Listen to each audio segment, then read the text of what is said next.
Oh, my fucking... I have to go get my stupid ass mobile tractor unit, which is like over there.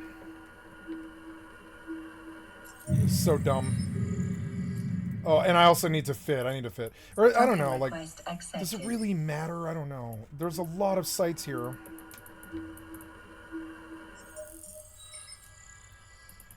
So I forgot, but I do need to fit this... Wait, what? Where is... Where am I? Where am I? I am in H6. That's good. Oh, I forgot the next door. I have to go get that mobile tractor unit. So we'll just go back. I'm so stupid. Okay, so go chop trees that I haven't chopped before.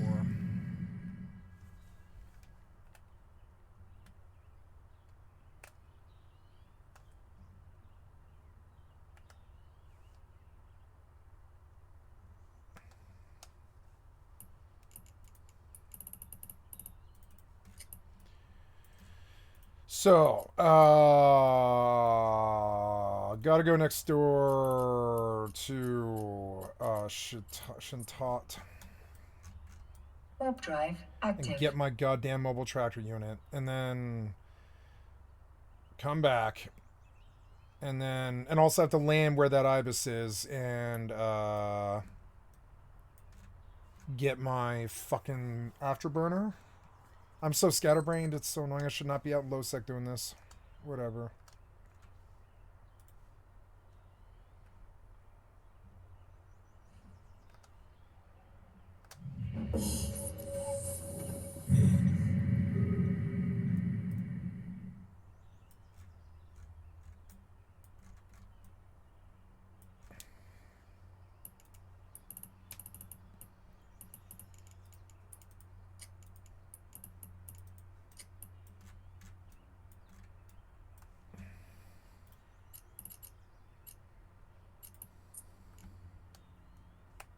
Warp drive active.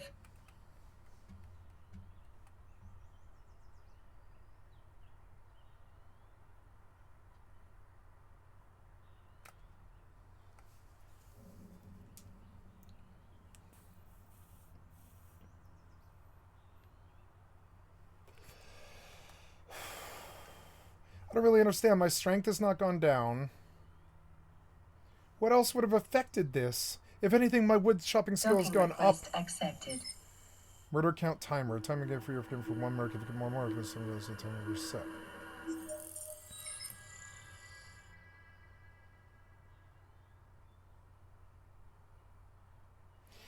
In 41 hours, my 2 murder counts are up.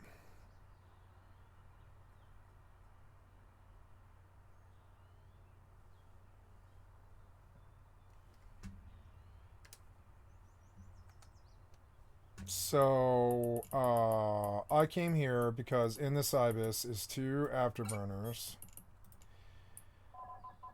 I need you to unfit this bad micro warp drive and fit this nice afterburner. I guess I'll bring these with because it doesn't really matter. It's more loot, but I mean that's fine. And then we go next door again. No, I have to go get my mobile tractor unit.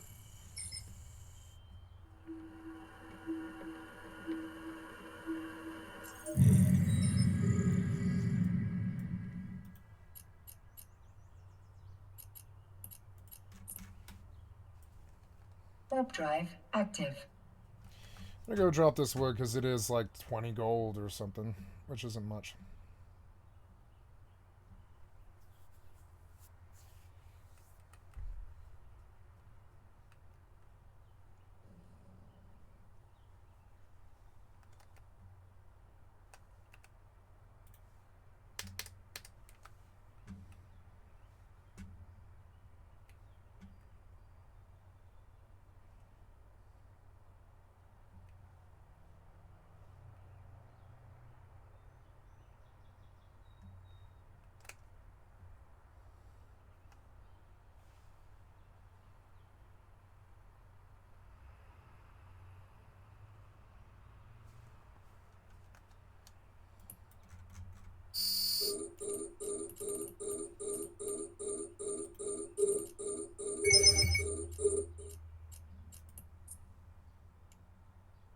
Warp drive active.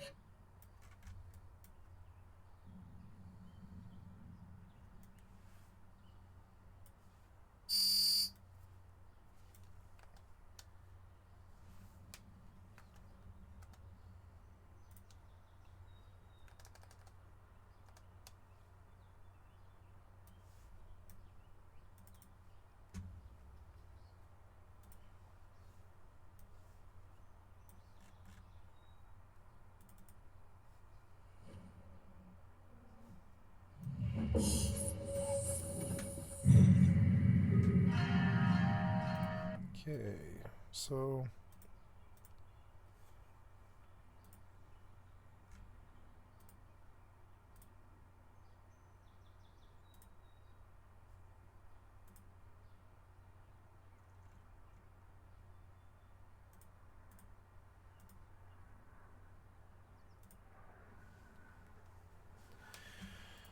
Chat GPT. Maybe you've heard of it. thank If you you, haven't, Nor Jasmine. then I'd get like to ready. sub to your channel. This morning, a warning about the power of artificial intelligence. Hinton has been called the godfather of AI.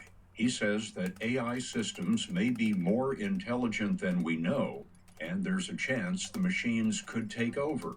Artificial General Intelligence, Oh, what'd you do? AGI, a computer system that can do any job or any task that a human does, but only better. Former artificial intelligence researcher with OpenAI has died. Balaji was known for his whistleblowing of the AI company. His death comes just 3 months after he accused OpenAI of violating U.S. copyright law. You know, he became a whistleblower against the most powerful AI company in the entire world. He kept saying, I've not done anything wrong. And when we went to his apartment, we found that after 3 days, his computer was turned on, and we knew that there was a password to it.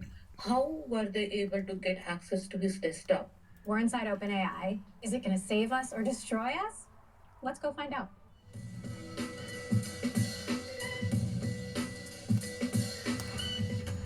I like Nor Jasmine. Yeah. Today, I want to talk about OpenAI and Suchir Balaji, who is the whistleblower who worked at OpenAI, who was found dead. And it was officially ruled that he did it to himself, but then his parents came out and they were like, no, this is foul play. The thing with Suchir Balaji that makes him different from other whistleblowers, because there are other whistleblowers, and there are other lawsuits against OpenAI, but the New York Times lawsuit in particular, as well as that is the lawsuit that he was going to be a custodian witness in with unique and relevant documents, is very different from all the other lawsuits. This lawsuit would not only affect OpenAI, but the entire AI industry. It would literally cut it off at its knees. Even Sam Altman, who is the CEO, the head, the founder of OpenAI, said himself that it would be over if they were not allowed to use copyrighted material under fair use. There are so many people that are invested in this industry. If this lawsuit has the potential to basically decimate the industry, then there's a lot of people who have a lot to lose. So nobody's saying Sam Altman ordered a hit on Suchir Balaji. It's just, are there people who were mad at what he was doing? Okay, so I'd like to point out, guys, that you haven't ever seen me do this on stream before, but I've done this a lot before. I am farming nullsec with a Gila solo, which is very dangerous but very lucrative if you keep doing it. And so right now, I want to take a look at my money when I start doing this. I'm at 5464, and I did some gambling today. Like I blew out like 600 million on the hypernet or something. So we're gonna try and get back to 6 billion today, and I don't know if I can because, like, you know, oh, now there's Pedro.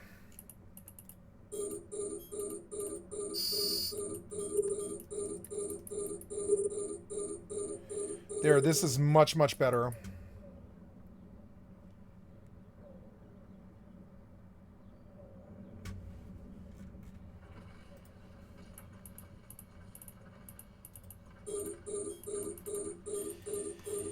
If I get the right escalation up to like 1 out of 4. I can run like a 1 out of 4 and get like really good money, but it's also really dangerous and like, but that's where the real money is. You'll put in like a 700 mil item there.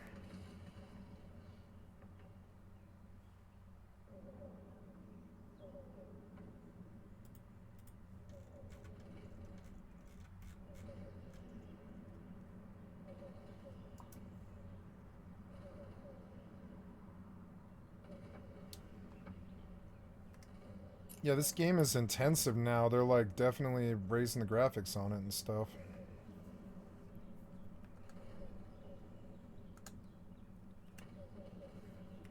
Okay, there's another 800. I'm gonna go dump it. In this way, I will get stacks and stacks and stacks of wood, like 10 stacks.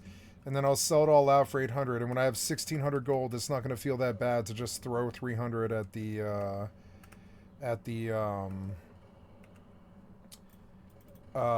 other things I need. Like I want a butchery table and a priest and a vendor and a stable. And I want to upgrade all 3 of those things to tier 3 and stuff. And that's going to take running lots of quests and all that.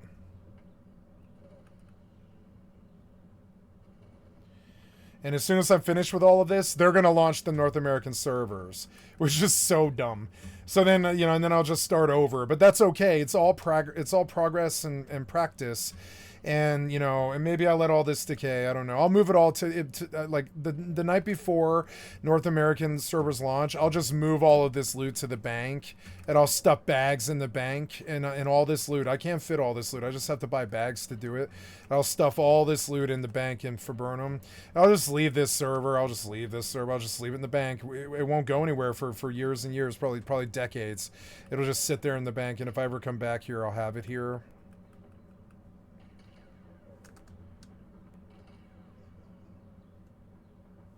Now, can I kill this guy? Yeah, I probably can.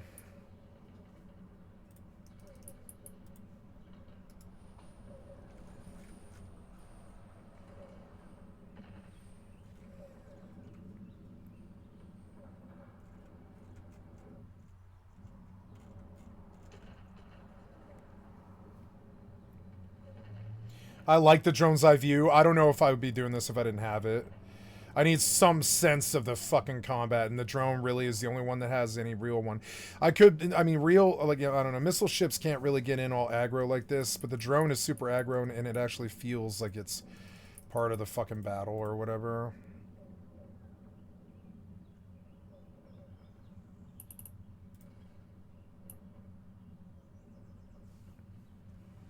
Yeah, I killed the Fiend by myself, which is good.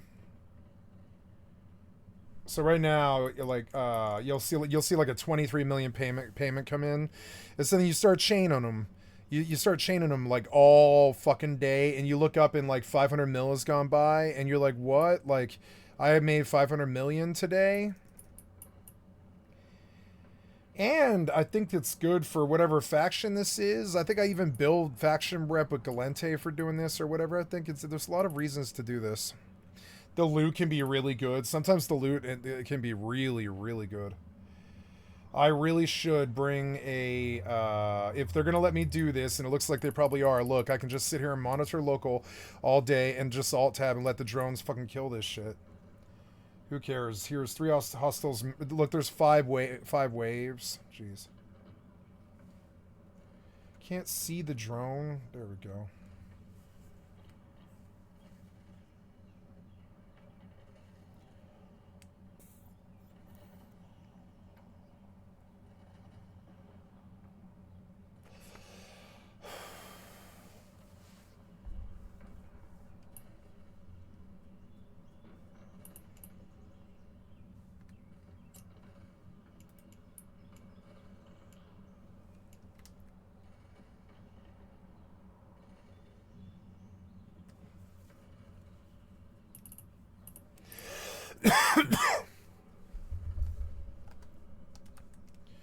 Okay, I'm not chopping wood, and I don't know why.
take him out, or did the situation make him take himself out? It's like there's all this weird stuff about the missing thumb drive and the documents and missing CCTV footage and weird stuff about the toxicology. So the point is, I'm going to do what I usually do on my channel, which is I'm going to give you guys the facts, and then we're going to discuss the theories, and then you can decide for yourself. This video is sponsored by Hypnosio. Welcome to Hypnosio. It's great that you're here. A self-hypnotherapy app. They address the root causes of your quote-unquote bad habits. If you don't have good sleeping habits, or if you have issues with food. I'm a big emotional boredom stress eater. For me, I noticed I want to make like $2 billion and buy an expensive drone ship and bring it out here. The techniques It'll clear these faster. And climb the Anom ladder, because I've done a lot of work in this corp. I've like done a lot of work in this corp to like bolster. Look, and I can get an ESS payment by just sitting in the system. Look, the Reserve Bank is at 417 million right now.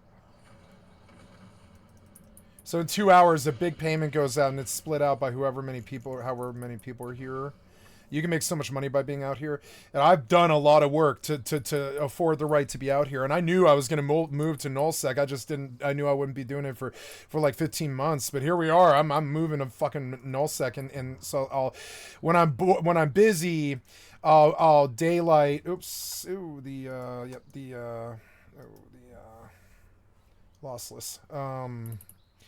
When I'm busy doing something else, I will daylight daylight times. I will spend hauling and high sec to fix the reps that I damaged being out here in nullsec, which is what Eve is. I mean, that's what Eve is. That's kind of what that's kind of what Mortal is too. And one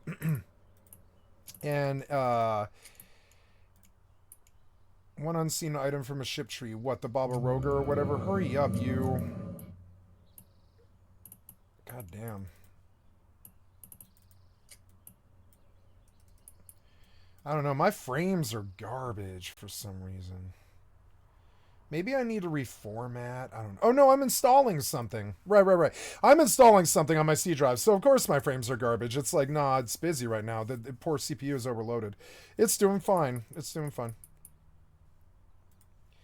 Look, I'm doing this like I used to, and I used to run with these kids called Tyrants, and they were actually a feeder corp for X-Death Legion, and X-Death Legion himself had like an elite corp that any rando could join, and he would like mold.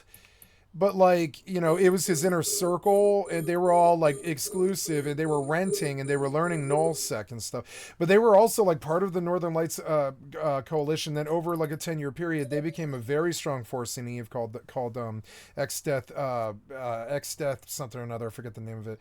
But X-Death is a friend of mine. He was one of the big Empire leaders, and he taught me most of what I know about Eve. And he taught me how to do this. He was like, if you don't ever want to pay for Eve ever again, you don't have to. All you have to do is move out to nullsec, buy a Gila, spin a mobile tractor unit. And this is what he said to me the first time that I ever met him. He was like, you don't ever have to pay for Eve. And I was like, okay, cool. It sounds like you're trying to sell me something. He's like, no, I'm just trying to empower you. I was like, okay. He was like, you don't ever have to pay for Eve. He was like, come out to nullsec with us and we'll teach you what to do. You buy a Gila, bring 500 mil, buy some Plex if you have to, or whatever it takes, but get 500 mil. And I was like, no, I have about a bill. And he was like, oh good, you have a bill. So then come out here. But we'll comp you the first Gila, but that's the only one we'll do. We'll only give you the first one, because beyond that, you got to blame yourself if you lose it, because we can't hold your hand all the time, and you got to teach yourself to actually value the Gila and protect the Gila. And I was like, okay. Which is why I'm still watching local like every 5 seconds. And I was like, okay. So then I went out there. He gave me the first Gila. I made like, I don't know, 350 million in a day or something like that. Because they were like, yeah, trust. They were like, we have bubbles working at all times. We're in a pocket. Nobody ever comes here except Wormhole Corps, because we rent from the major alliance that owns this place. And damn, that guy really had a fucking. Damn, that guy's engine was insane. That was a crazy racer or whatever. What was I gonna say? So And I was like, oh my God, I made 300 million. That's like what I make in a year. and he was like, yeah, you made in a day. I told you, didn't I? He was like, I told you, didn't I? He was like, you like this, don't you? He was a Kiwi, if I recall. Yeah, I think he was either Kiwi or Aussie. I can't remember. I think it was Kiwi. And he was like, you like that, don't you? And I was like, yes, I do. And so then I proceeded, and he was like, I'm going to tax you while you do this. He was like, I'm going to tax you while you do this because we're going to provide protection to you while we rent from Northern Lights, and we're going to just warn you when newts come in. You've got to sit in the team speak and talk to us and all this stuff. But in return, you could just sit out here and do this all day and pad your fucking account till you have like 20 billion in your fucking account. And he was like, that's not fast. It'll take you like 6 months, but you will get like 20 billion in your account. And he was like, that's also after paying for at least you, if not like an alt or two, to pay for the Plex, to just pay for the monthly. And he was like, you shouldn't ever pay for Eve. He was like, don't ever pay for Eve unless you're busy in the real life. And I was like, okay. And he's right, but the problem is you have to like finesse your way into a corp like this and have a presence somewhere and a holding, kind of like a large clan and Rust and stuff. And I was like, you know, I went to large clan Rust and I found the experience to be extremely toxic and not very rewarding and definitely counterintuitive because all your work gets erased all the fucking time. So you can't, like, there's no point in stacking tons of rockets and AKs because the ultimate thief, the wipe, comes every month and destroys all of your work. And it's not like you can sit there and learn Balti. You can't sit there and learn Balti for the rest of Rust like you can in EVE Online. You can learn something in EVE Online for 20 years and nothing's going to stop you except poverty. Like in Rust, you constantly get all of your work completely erased. And so I've always thought of EVE as being a higher skill cap game with a higher like ceiling and a higher like cost and a higher like they don't fuck around here. Like if you lose your ship, that might be 3 weeks before you get that ship back, and you're thinking the whole fucking 3 weeks, Jesus Christ, why did I do that? Now Russ has that with bases, but those bases get erased either way every 4 weeks, so every 4 weeks you just lose all the work anyways. It's a different philosophy. They're both good, but I don't think I can live on Rust my whole entire life, but I definitely can live on Eve because they don't erase my fucking work. So I think of this as a lifestyle game, definitely. And so, like, so I intend to go back to that reality where I spin for like 4 hours a day like this around like a fucking... I used to do this a lot. I used to sit for like, I don't know, for like 6 months. I just did this all day long because I left my native land. I've been kicked out of my native land. I was nursing myself back from a drug addiction.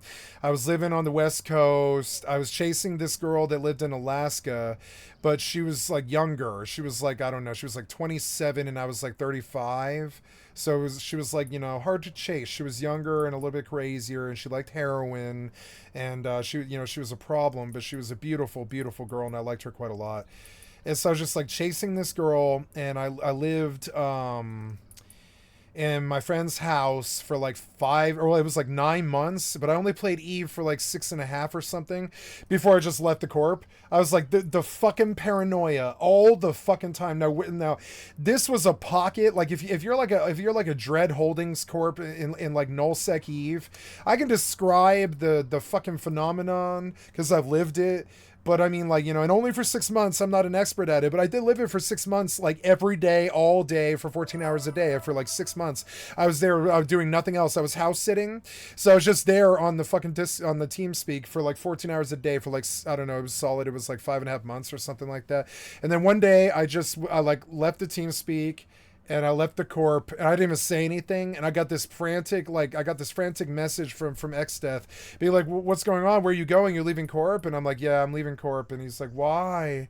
I haven't crossed you or hurt your feelings or something, have I? And I was like, no, it's not you. He was like, what is it? And I was like, look, I'm going to find it hard to like verbatim describe what this issue is. So I'm just going to try to boil it down to you for one word. And I told him, and I feel the same way about Rust too. And I feel the same way about Mortal as well. Like, I don't like feeling paranoid all the fucking time. And he was like, wow, I've never heard like a player verbalize that so clearly. And like, and have a statement and really mean what you say. And I was like, yeah, I don't know how to, and I said it in a few more words than that, but I owed him an explanation because I had taken like, I don't know, like 12 billion. I paid for 6 months on 2 accounts, plexing. which is something like 20 billion or something. So I took 20 billion out of Northern Lights land when I like for like in like a 6-month period when I was like younger, when I was in like 2015, like about, you know, what, like 10 years ago that was. Yeah, so I was like, I don't know if you, I won't say what it doxes me to say, but and it was an interesting time, and I paid for 2 accounts for 6 months. I didn't pay because I didn't have any money. I did like they were paying me food to live at the house, but I spent that on beer. Like, you know, I didn't make any income for house sitting there. It was just to try and get my life on track, which I did. I sat there and I got sober for like 9 months, and I took a vocation, and I got my legs under my feet, and I was out here for several years, like driving yellow cab and stuff. And like, you know, and I did get on my feet, but it took like a year. And like while I did that for about 6 months, I was playing Eve. And while I was in there, I learned to do this, which is, you know, now are all the waves gone? Damn, there's no way all these waves are gone. Are all these waves gone? Yeah, and the ESS went up. So now we just moved to the next one. And then we loot the, it's still dragging corpses, so we're just gonna approach the mobile tractor unit. Fuck, I meant to grab fucking salvage drones. They're not out here, are they? They might be. Salvage drone. Like I told him, I was like, living out here has taught me many things about being self-reliant. There's one too. Oh yeah, YMP, there is salvage drones, but only 10, but that's all I need. So I'll go back there probably now. I mean, it's stupid not to salvage these, because it's so much free money. It's like 5 or 10 million to salvage all these. So if you do it like 5 or 10 times a day, that's like 100 mil. It actually does that up, you know. Skinning in this game is really lucrative. But yeah, what was I gonna say? But it's so annoying that nobody wants to do it, you know. So which is why it pays so much. Yeah, and so like as I was leaving, I told X-Death, like the leader of an Eve fucking 2,000 man corp, he was like, I've never heard somebody say it so clearly before, and he was like, you know, this is a phenomenon I've observed with all my raiders, which is like that you know, that they burn out and they don't like living in nullsec permanently. And I was like, yeah, I don't think I could do this longer than like 6-month periods, because you're constantly on deck, you constantly have to be social, you constantly have to watch the local, you constantly terrified somebody's going to crawl up your goddamn thigh with a knife in their teeth. It's a pipeline usually, but you're in the pocket, and I mean, you're either on the pipeline, which is what I'm doing right here. I'm living on the pipeline here, and when I realized that I was living on the pipeline and that I'm only 4 jumps from high sec, I realized how good this corp is, because they have like a null sec. They have enough members in presence and stuff to hold like a four jump from high sec like holdings like four systems wide. And while that's not amazing, they own this place like an iron fist. There's something like 100 people here, and they are actively working with each other. Well, I mean, right now there's 40 active, but I mean, like during prime time it's probably something like 70. At any given time, there's like between 40 and 70 people actively working to make sure that these lands are safe. And this matters because then we can just sit out here. People like me can sit out here and make the corp a lot of fucking money. I can make the corp a lot of money because they tax everything that I do. So if I pull in like 20 billion and they have like a 5 or 7% tax, which they do, that is like, you know, 7% of 20 billion. I don't even know what it is. I mean, what is, hey AI, what is 7% of 20 billion? If I make 20 billion out here in the next 6 months, because my goal is to never pay for this game ever again. Like I'm okay with paying this year, but honestly, paying the 70, I think it's like, I think it worked out when I did it. It was like $242 payments. So I think it ended up being like 84 or 85 with tax, I think. So for like, I got a whole year of EVE Online, or well, now I'm ending the whole year of EVE Online, but I spent like like $85, I think, and that's not that much money, but I mean, I worry about that because that money should go to my family. So like, I'm just like, why pay for the game if I'm sitting here being a born loser who just like, you know, just like sits and plays video games all day and exercises and works on his body and stuff and just doesn't really worry about a relationship or a job or anything like that, just trying to make myself like sane and healthy again and getting back in the saddle and all this. And I have a job. I work hard. So like, but whatever, like, you know, that does pay money. It doesn't pay much money, but it does pay money. I do receive donations from you wonderful people. And so, like, you know, and I think all the time, I'm like, sooner or later, this game's going to get better, like Starfield, where I can walk around inside this fucking Gila, and they give you, like, I've seen it before, in like 2015, they let us walk around inside the stations before they took the fucking tech down, because the hardware just couldn't support what they wanted to do. Now it's the other way around. The software can't support what the hardware can do. And so now they're probably re-looking at doing, like, walking in stations. Eventually this game will morph and metamorphosize, and I want to set myself up, like, looking at this ESS, right? There is 5 people in this local. This ESS is going to pay out in an hour and 40 minutes, and it's only going to go up steadily as I kill more mobs and stuff. And so as this goes up, like, you know, this ESS goes higher, and then we chunk it out, like 417 million divided by 5 people is like 80 million each or something like that. That's not that good, but that's not that bad. So they pay you to be out here in nullsec and take the fucking risk and deal with the fucking paranoia. And the real problem with nullsec is you either live in a pocket where like a fucking like the worst nightmare happens, a crazy wormhole corp gets a wormhole to your fucking pocket, and they see how lucrative and how you're living, and they bring 200 people in and they eat you alive. And I've seen that before. I've seen it like 15 times before. That's the problem with living in pockets, is pockets are far more likely to get a wormhole in them than pipelines. Now, pipelines suck dick. Okay, you want to know what I think of, you want to know how I think of pipelines? Okay, a lot of Americans look up to like soldiers and armed services and stuff, but having lived in the non-consensual games, I began to understand that the most of all of this is actually just conceptual stuff about fear and control and like guns, germs, and steel and stuff like this. And so it doesn't matter whether you're in the army or in a non-consensual PvP game or in an abusive relationship. I think this is true for women even. You can be in an abusive relationship. It can be like fighting a war. Like, you can be. I know women who it was like that for them, and I tell them all the time, I'm sorry, and it wasn't me that caused this to them. I'm just like, I'm sorry, I don't like that it's like this for you. And they're like, it's okay. You know, so, but like, I've seen relationships be like wars for like women and stuff like this. And it doesn't matter what the situation is. When it's dog eat dog, when it's sandbox, when anything goes, it's BLM land, it's Bureau of Land Management land, where there's no laws, there's no real cops, and you can just do whatever the fuck you want. That's kind of what corporatocracy is now. That's what meritocracy is now. That's what all these brawligarchs are. They have no rules and no limits or anything like that. So having lived in that reality in my mind for long enough to understand why those people are so addicted to it, having no rules, and why they chase money so badly, is it reduces all the rules that they have to obey. I swear to God, the brawligarchs are about reducing all the rules that they have to obey, so they can just do whatever the fuck they want. And that's why they chase that money like it's their god now. And now I can't relate to that at all, but I definitely can relate to this concept of everything's dog eat dog. I can go out on the street with nothing but the clothes on my back and still survive completely with nothing but a guitar or a dream or my fists. You know what I'm saying? I can. There's no problem. I could do it with a guitar or a set of drums. It doesn't matter what it is. I'll drum my people up, and I've done it before. I've gone to the streets and I brought big groups of people together and stuff like this. I don't mind prostitutes or drug dealers or thieves or anything like this. I've never had a problem being around those people, because many times in my life, my life has been dog eat dog. Whether I wanted it that way, whether it was just that way because of poverty, doesn't really matter. It just was like that. And so now, look, there's 3 million in loot here. We're gonna take the expensive stuff, the smart bombs.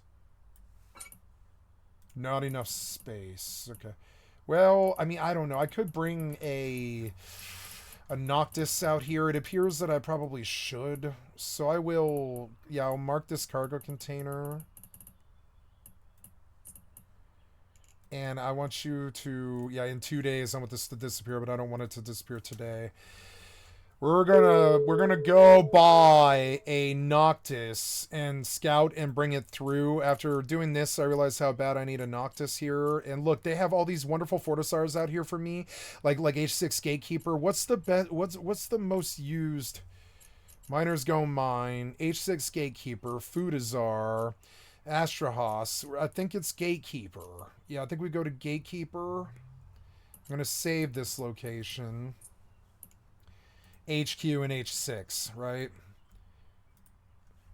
AO, HQ, in H6, right? Yeah, that's good, like knowledge for me. That's a never. Then we go back and we go back to the H6 gatekeeper. Yeah, back to the H6 gatekeeper. Warp drive And active. then I will go scoop a Noctis from somewhere. I know I have a Noctis somewhere, and I'm going to go get it. I'm going to bring it here. I know I have, like, at least one Noctis, if not two.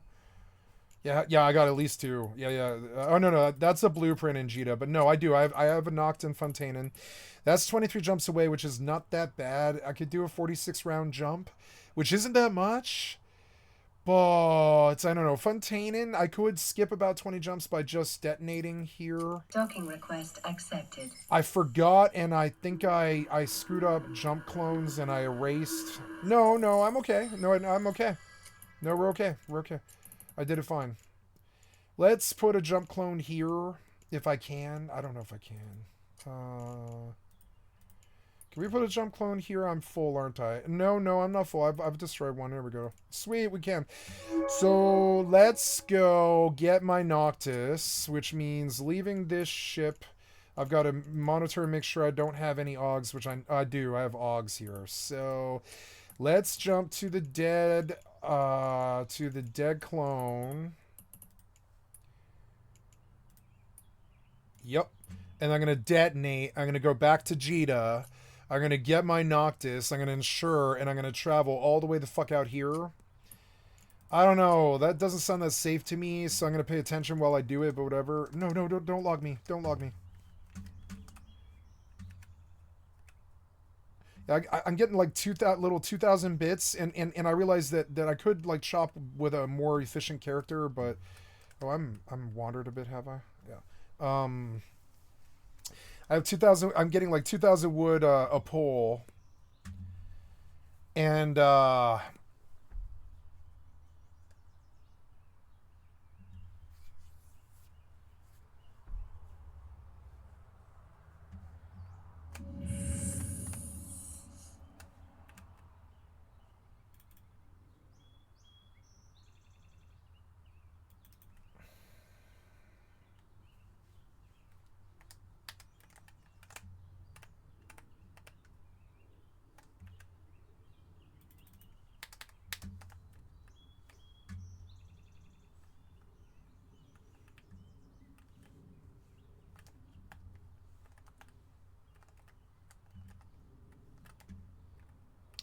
do we go back work here? Yeah, preferably here. Yeah, like I've been way over there for a while. Can I just go back to work here? Yeah, preferably here. Jump to structure. Yes.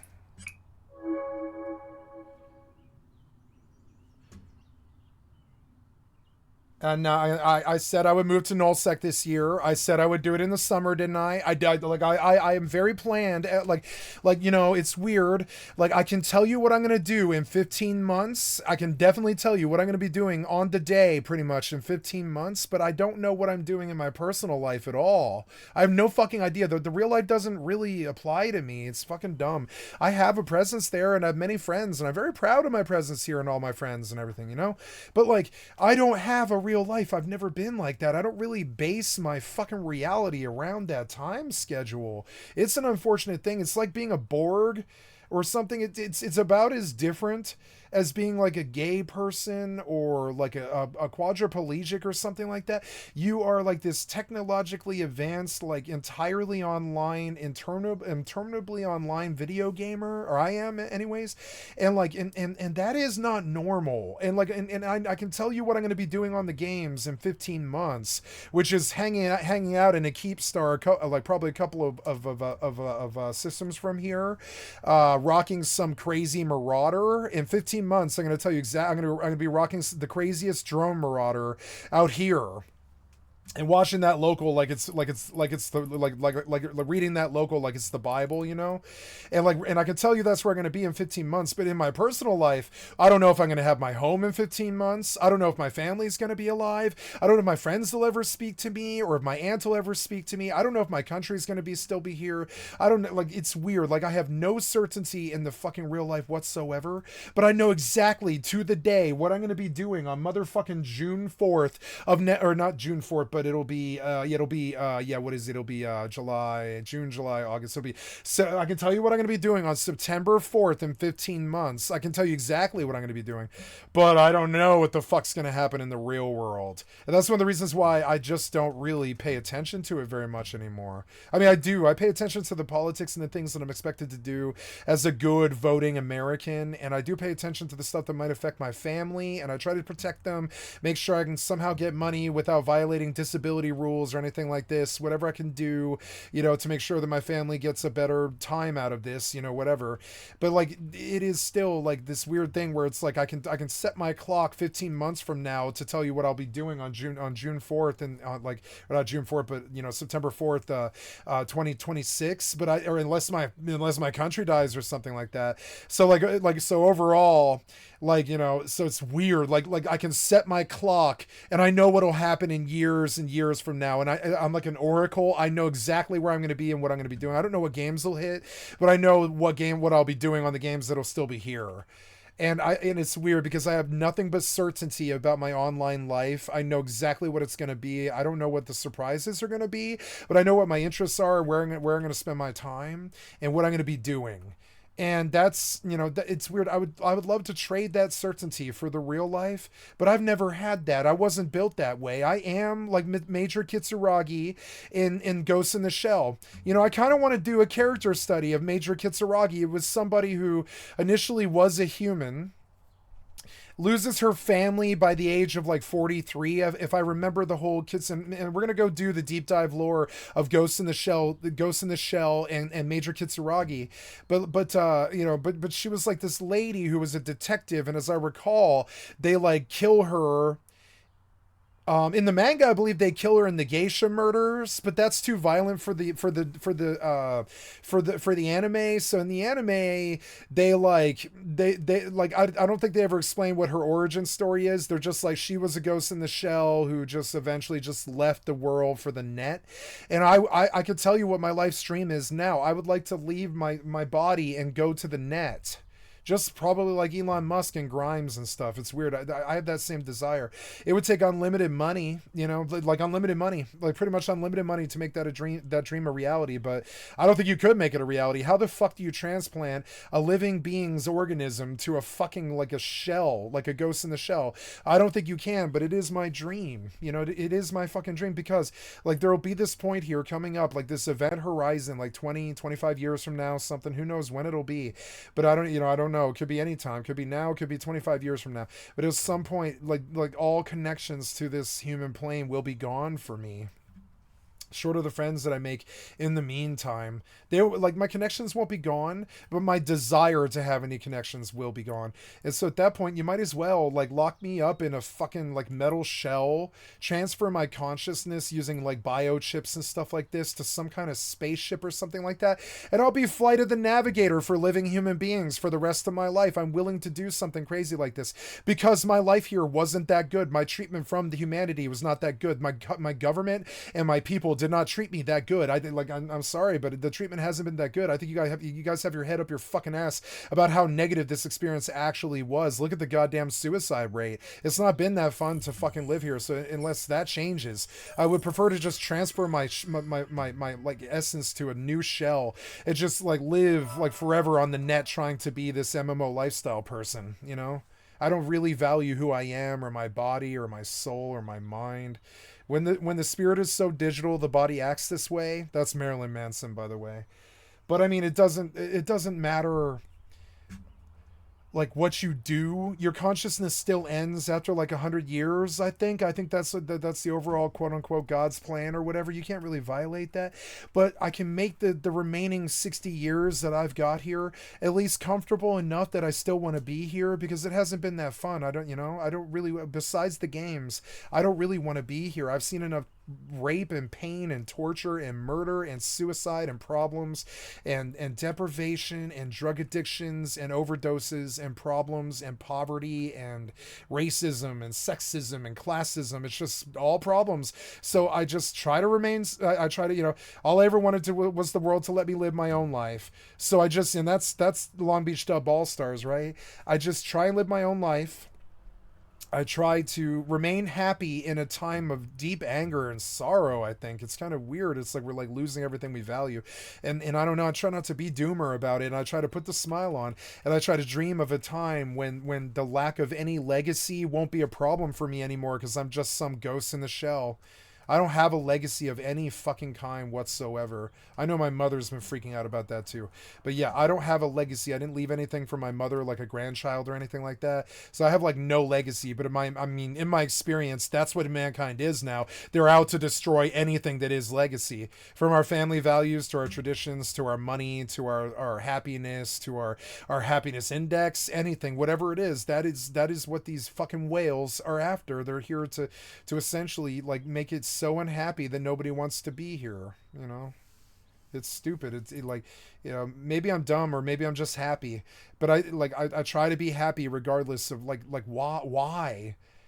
I mean, why? I think happiness kind of like Chris Cornell said, in an old article, he was like, happiness is a clinical disorder. If you're happy, then you're blind and or dumb and just ignoring what's going on in the world.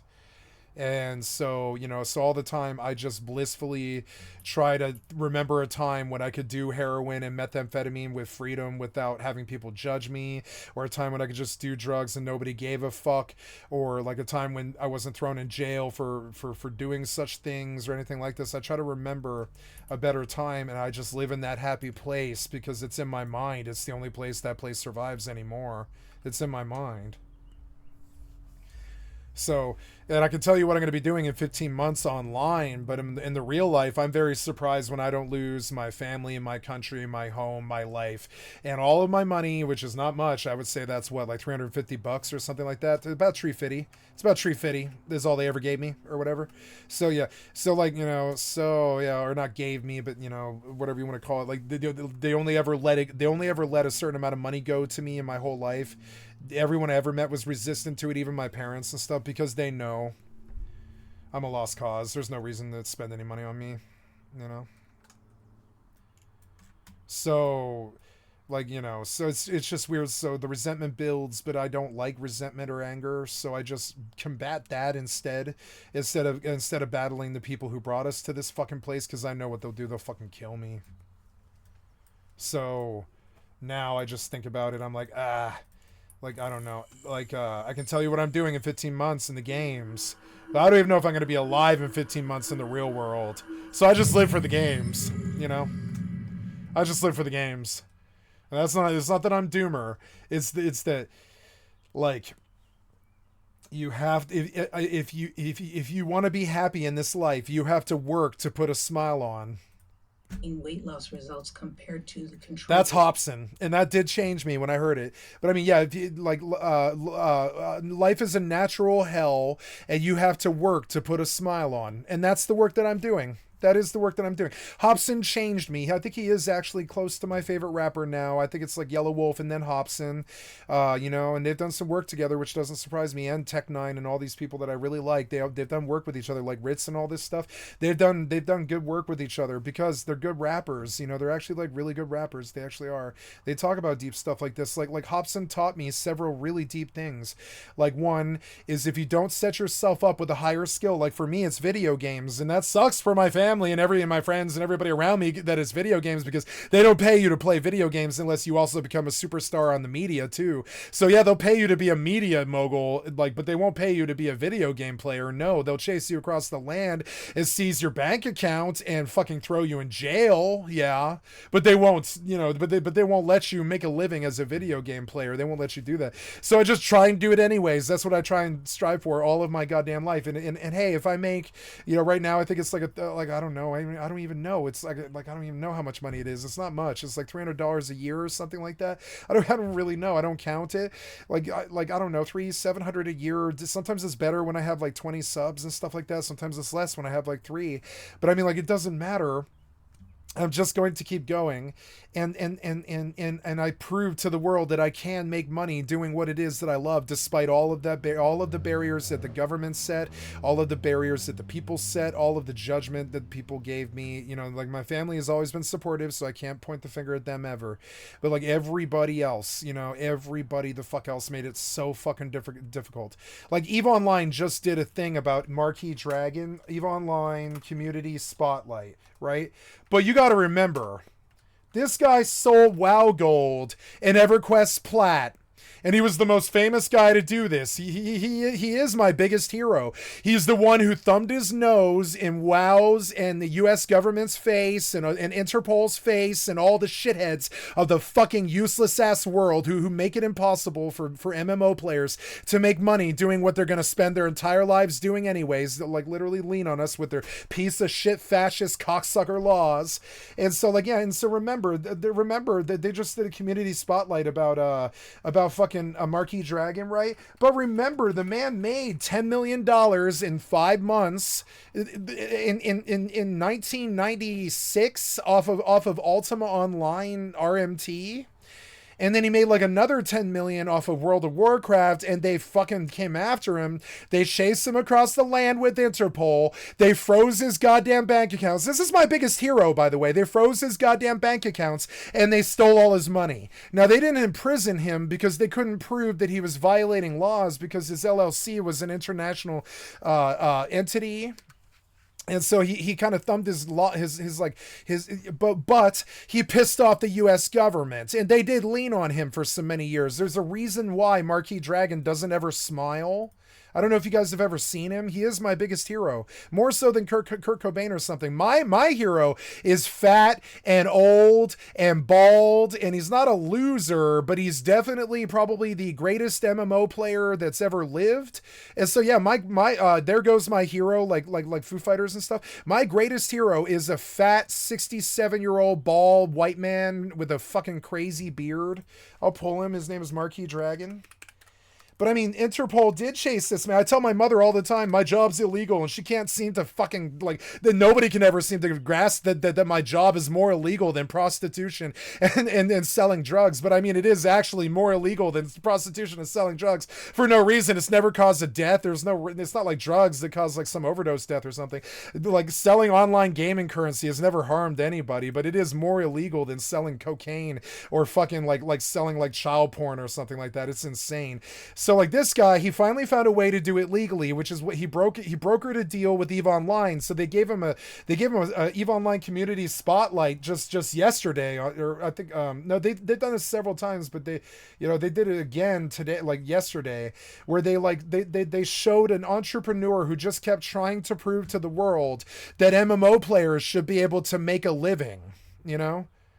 Like MMO players should be able to make a living selling the very, very valuable currency and stuff in their own time and their own effort. It's work just like anything else. But I mean, it's as illegal as Pablo Escobar or something like this. Now, this is a concept that people just throw up in the air and they're like, it's some .com revolution thing that I don't understand and I can't grok and I can't wrap my mind around, and it sucks. And this is my family's response to it. This is my best friend's response to it. This is everybody's response to it. They can't understand it. But you can say it in simple terms to them, and they don't want to believe you when you say it, but it is true. Interpol chases you across the world if you sell online gaming currency. They freeze your PayPal and your bank accounts, and they steal your money, and they'll throw you in jail if you do it in your own country. And they'll throw you in jail for a long time, too. Now, and so I grew up thinking that if I were going to be the best thing that I could ever be at the thing that I am the best at, that I do all day, every day, if I'm going to be the best in the world at what I do all day, every day, they're going to chase me across the world with fucking Interpol like I'm some kind of bandit, or like fucking the 6 billion double dollar man or Kim.com or something like that, or Vash the Stampede. They're going to chase me if I sell WoW currency and WoW mini pets and WoW WoW transmog for like, you know, for millions of dollars, which is what Marquee Dragon did, and sold and currency and bought currency and stuff, run computers in my house that bought currency that I sell to people on my website and shit, right? And I just do currency sales all day rather than play the MMOs. And there's no limit on the sky's the limit on that motherfucker. I can make billions, I think. I think there's no limit on it. I really believe there is like no limit on it. The kids want that money so goddamn bad. They want that money more than they want real life money. You know, the kids want that. You don't understand how much money there is to be made when kids want something more than they want real life money or whatever. It's insane. That's what toys are like. There's so much money in toys and stuff. Like look at Marvel. Look at how much money Marvel made, right? So yeah, I want to sell online gaming currency to kids who very rightfully want to buy it to support their non-lethal, well, it is a habit forming thing, but it's not like a killing habit forming thing. Like non-lethal, non-scary, like hobby that they've got. I want to sell them the currency so they can buy items in it, so they can go to college and go to work and have a wife and kids and not have to burn their lives away like I did grinding currency because they can't stop. They just love doing it. They've got a fucking passion for it. These kids, they don't have a passion for grinding currency all day. I fucking do. I do it all day. You see me do it all goddamn day. I've got a passion for it the way that Diddy had a passion for baby oil or whatever, for lube. I've got the way that I don't mean to make some weird like P. Diddy reference here, but that's how deep the obsession goes. Like, you know that P. Diddy had an obsession with P. Diddy parties, right? That's how deep this obsession goes with making currency on online gaming, because I believe it to be higher value to me than real life currency. And it is. If I was able to sell it, it would be billions of dollars of real life currency. So I call for the death of the piece of shit, backstabbing, traitor fucking Republican Party who made my goddamn job fucking illegal. I call for the death of the piece of shit, cocksucking, failure ass Democratic Party who made it possible for my job to be fucking illegal, and for a forever drug war that never did save a life or stop an overdose, and for a forever overseas war for 23 years in Afghanistan. I blame these piece of shit governmental cocksucker entities, and I talk about taking your money and funding a private war against the government and all this, and I mean this just like those Ruby Ridge boys. I plan to take my word to the government and build a lobby and fucking try to maintain some semblance of sanity in the video game scene where these kids can monetize themselves. Because for every one of there is of me, there's like 200 kids, right? For every one of people of my age there's like 200 kids who are trying to get into MMOs and video games. And I know that there's like, for every one of me, there's like another 200 whales being born every day or something like that. Those kids can't monetize themselves. They're gonna fucking flounder when they can't sell gaming currency. The world's gonna grind to a fucking halt. If you can't fucking see it, you're fucking stupid. What do you think all of your kids do all goddamn day? If you can't fucking see it, you're fucking blind pieces of shit that drove our government into the fucking ground and made selling gaming currency illegal for some reason with your fascist, worthless piece of shit, right-wing Republican cocksucker fucking asses and your piece of shit backstabbing, anti-patriotic fucking make sure the kids are poor fucking bullshit oligarchs suck dickery, right? I'm not kidding about any of the things I've said here or anything like this. And so, yeah, if you guys give me donations, and I do this to scare people away so they don't give me donations, because they have to understand what kind of thing they're jumping into. You will be funding a terrorist who will use your money to fucking fund his private war against the government to make sure that 3 or 4, right now it's like 5 generations of men and women who are addicted to video games, who need to be able to monetize themselves off of it, or are able to monetize themselves off of it. And so I talk about this all the time. It's the big passion point on the fucking stream. But like, I love, and my mother hates it, but I don't hate it. I don't hate it at all. I love rolling with kingpins and drug dealers and junkies and hookers and thieves and bank robbers and problems and, and all types of fucking problem people, because my job's more illegal than theirs is. Nobody can understand it. We don't know why these piece of shit dinosaurs don't die and get their fucking boots off the fucking neck of off our fucking necks. I can't breathe, motherfucker. I've been in poverty all of my life. I can't breathe because of you. I can't support my fucking family doing what it is I'm gonna fucking death or come high, death or high water or whatever I'm gonna do anyways. I'm gonna do this anyways, like no matter what. It's stupid. I'm gonna do this anyways. You made my job illegal.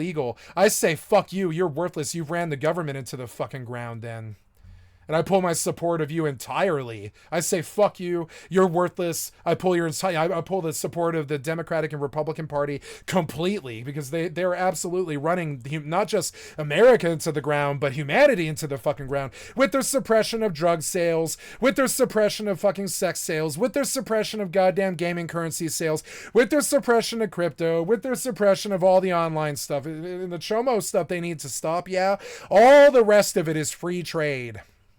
All the rest of it, except for murder, child rape, and theft on a large scale or whatever the fuck. Like, all the rest of that is free trade. It's fucking stupid. Selling sex, selling drugs, selling game currency. All of that stuff is free trade that will bring America back to its golden age. It put all that money back in the bank, so all the shitty baby boomers who stole all the money or whatever can fucking relax to their 5 houses and their 2.5 cars, and everybody can breathe a sigh of relief because poverty was finally solved. But no, you just make the things that we do for a living illegal. You fucking piece of shit, worthless ass, faithless, fucking backstabbing, anti-patriotic, not supportive of the kids, piece of shit cocksuckers. And I'll say right to your fucking face, I'm not kidding either.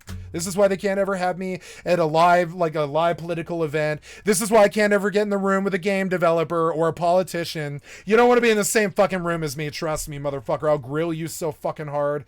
Like, trust me, I like when I'm in the same room as my family, I am constrained. Other than that, I will eat any motherfucker on this planet alive. It doesn't matter what it is. Like the last person like me, probably float like a butterfly, sting like a bee. I'll fucking fuck you up if you fuck with me, Muhammad Ali. You know what I'm saying? I'm like Muhammad Ali. You fucking fucked with me, I'm gonna stick and move. I'll disappear to the fucking streets like some kind of ghost in the fucking shell with a laptop and a backpack and a fucking dream. I've done it before, and I've survived on the streets for 7 fucking years. I don't care, motherfucker. Your suppression of my fucking lifestyle, just like you did to the gay people, just like you did to the black people, just like you're doing to the colleges, just like you do to Chinese people, just like you do to Russian people. It's the right wing. Your systematic suppression of everybody who isn't rich and white can suck a fucking dick, and I will go like Anon to the fucking streets and I'll throw my fucking bombs, and I'm not afraid of that. I've done it before. The older I get, the more I'm afraid of it, yeah, because it's harder to do the older you get. But no, I'll still fucking go to the streets and I'll fight these motherfuckers right in the fucking streets, right against them. You understand?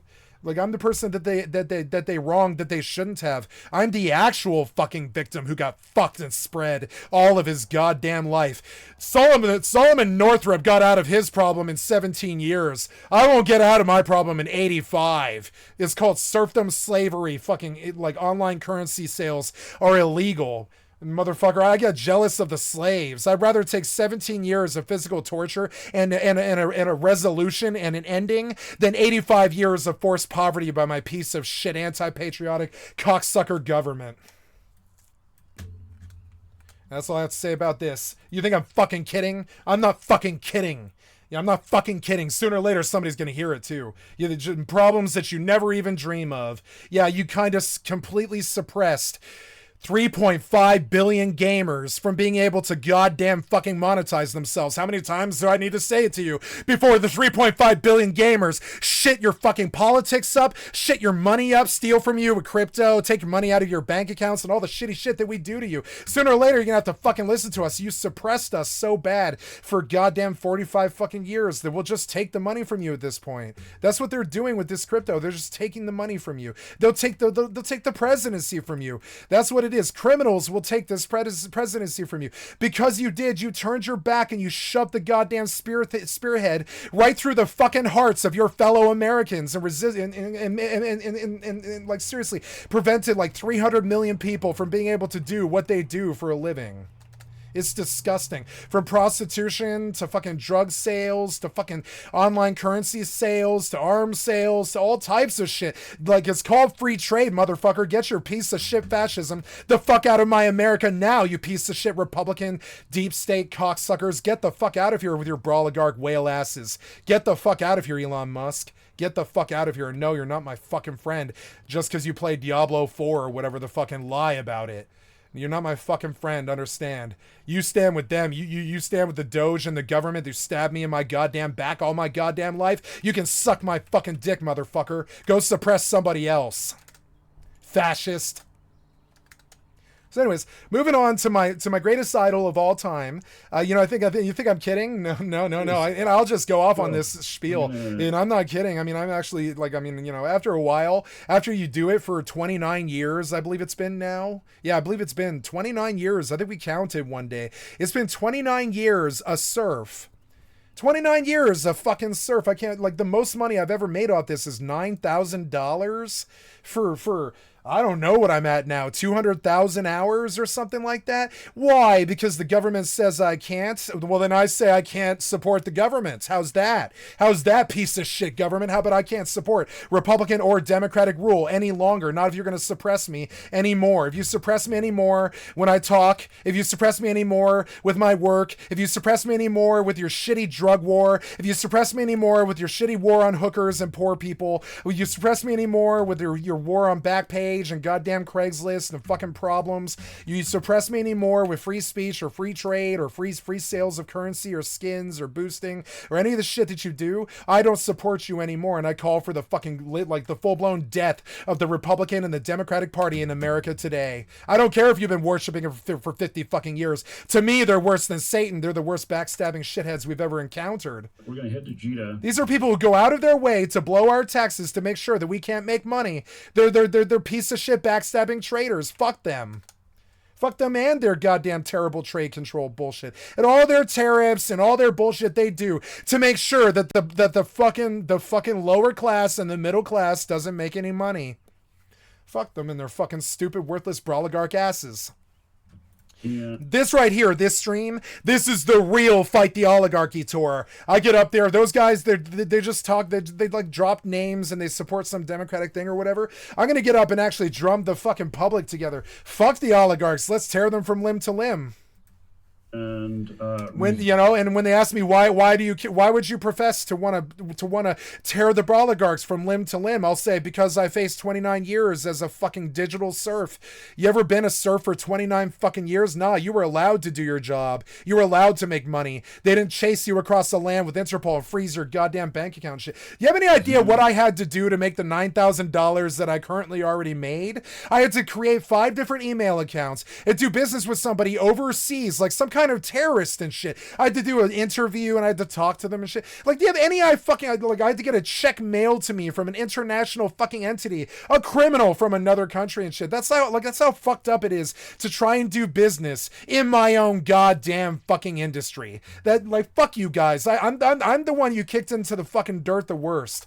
I'm not. It's the people that you killed with the opioid crisis and then your bungling of COVID, the people with long COVID, the people with long COVID, the people with the drug addiction opioid crisis problems, and the fucking gamers who can't monetize themselves. We're the fucking marginalized people who can't make money, who starve and live off of $7,000 a year and shit like this. Fuck you fucking assholes. And yeah, you send me money. Thank God you do. But that's only because I paid taxes when I worked all of my goddamn life. Otherwise, I think you would leave me to die. I'm fairly sure if I didn't pay taxes all of my goddamn life, I think you would have left me to die in the goddamn gutter. And as it was, you did that. So it's whatever. Motherfucker, my family didn't do that, but the government did. So understand, I had to take help from the outside. A third-party fucking hospital had to help me get out of this situation. It's fucking stupid. Looking so there's Marquis Dragon, just like me. You don't this man has a beautiful smile, just like me, and I can tell you when he smiles is when he makes a lot of money. Right? That's how fucked up his life has kind of become. I've seen this man smile, a genuine smile before, and he's got a beautiful smile, like me. But we've got no reason to smile. The piece of shit broligarchs fucked us in the fucking ass for the last 29 fucking years. He's got a worse story than me. He made $10 million in 3 months, which is what I always tell people. Oh boy, if the government wasn't such a shithead, I could make sure that everybody I ever met didn't have a problem ever again. But boy, the government's such a shithead. It's such a shithead. I want it to die. I really do. So you know what they did to him? They came and they seized $7.8 million worth of WoW Gold sales on PayPal. Because they were like, you can't use PayPal to sell currency to these kids. That allows them to break out of their serfdom. You can't sell currency to these kids. It breaks you and them out of serfdom. You can't do that. Full blown. Now they never say that, but that's really what this is about. They can't can't control sales online, so they just say you can't make them, kind of thing.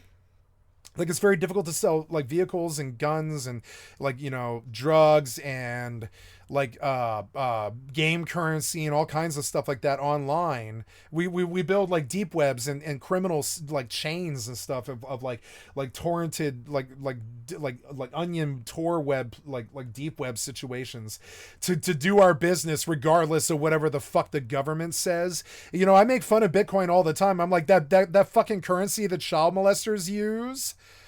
But I mean, I know what Bitcoin actually is. It's money that the government can't control, you know? And yeah, that's an idea I can get behind. But no, I won't ever support Bitcoin as long as it's the currency for child molesters. No. But I mean, like, you know...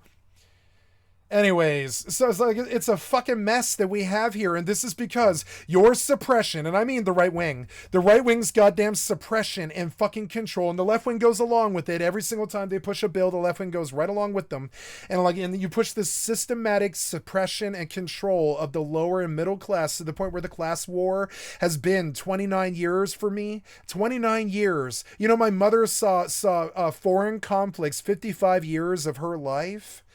And this was, I mean, that was the wake-up call for me when I was like, I will never, ever support another armed service in my lifetime. I will not support an armed service. I will not support a troop. I will not support a government who put my mother's life in 55 years of 55 years of my mother's life was spent in conflict. That is disgusting. That is forever wars that didn't end. Vietnam and Kosovo and Gulf War and fucking, you know, 9/11 and Afghanistan.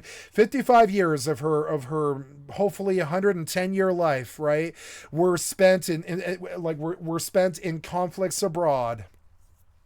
Dear God, why? Nobody's ever attacked us. Nobody's ever fucked with us. Why do we spend 55 years of the last 100 years in foreign conflicts? And I just don't support the government. I don't support their foreign wars. I don't support their fucking bullshit about not selling currency. I don't support them bashing hookers. I don't support them bashing drug dealers. I don't support them throwing us in jail anymore. I don't support their prison industrial complex. I don't support the Republican Party. I don't support the right wing. They're a bunch of fascist, crazy, Nazi fucking shitheads with right-wing ideals that come out of nowhere that have no fucking basis in reality besides law and order and fiscal conservatism. And religion, you know, and like in the leftists, they just go along every single time some genocidal fucking moron drops a nuclear bomb on Nagasaki. That's how we got nuclear war. Democrats. If the Democrats were strong enough to actually say no and be the goddamn stopgap on our military budget and our warriors and all the people that want to go out and kill anybody who fucks with us, we would have a better world. But no, the Democrats fucking lose all the time. They filibuster all the fucking time. And in the end, they end up being just as goddamn guilty and evil as the right wing. And so I can't really support either one. I cast leftists because I see them fighting for the underdog, but I don't see solutions there. I just see a democratic floundering. Or what do they call that? It's treading water. It's democratic treading water. Whether or not, and so like now I'm just like, no, we gotta fix the problems we have with racism. We have to fix the problems that we have with food. We have to fix the problems we have obesity. We have 20 killing problems in this country, from education to transportation to employment to racism to systemic racism to police brutality to forever wars overseas, the opioid crisis, the doctor crisis, the health crisis, the education crisis.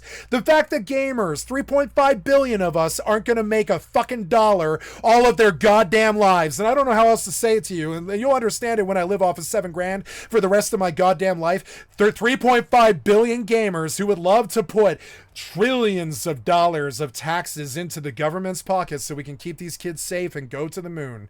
But no, you suppress 3.5 billion people just like you suppress 3.5 billion women, just like you suppress 3.5 billion black people or whatever it is, just like you fucking, I mean, it's just insane. Like, just suppression is the name of your piece of shit government game. Hey, what's your fucking game? Is it piece of shit government suppression? I believe it is, of everything and everyone we know. Systemic objectification and suppression of everything we know and love. Sooner or later, we're just going to have to kill you unless you stop it. Sooner or later, we're just going to have to kill you unless you stop this now. Titan deal I'm seeing is a good one or not. And then I don't care if they sell sex. There's 8 billion of them. Let them sell sex.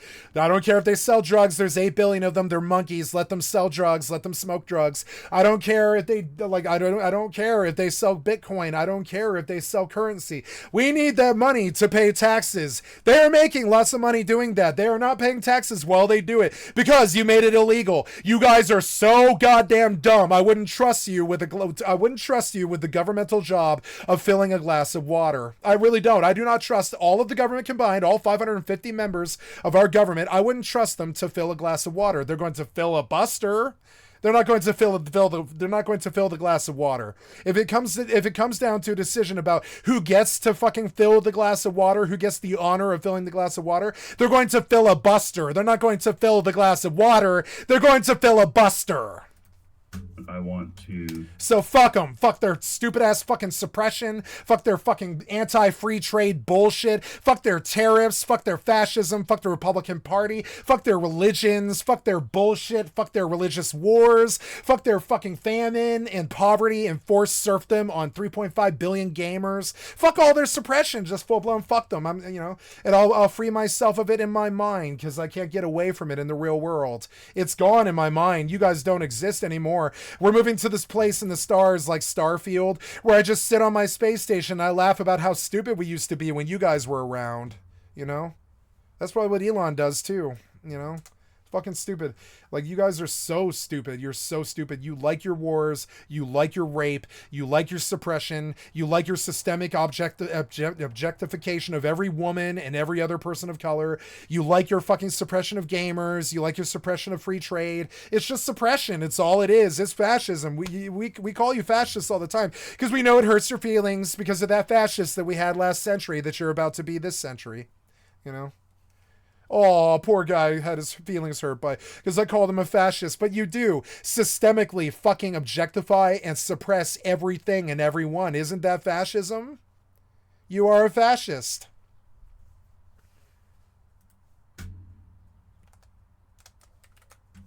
Tell me it's not fascism. Am I wrong? Is the systemic suppression of everything and everyone who isn't rich and white, is that not fascism? I mean, it is kind of fascism, is it not? It's like telling a bunch of other people what to do. And we hit you with those words and we try to cut you deep because that is the execution that you've blindly been fucking running down. That's that road that you've been running down. You've been suppressing the weakest, most meekest of us.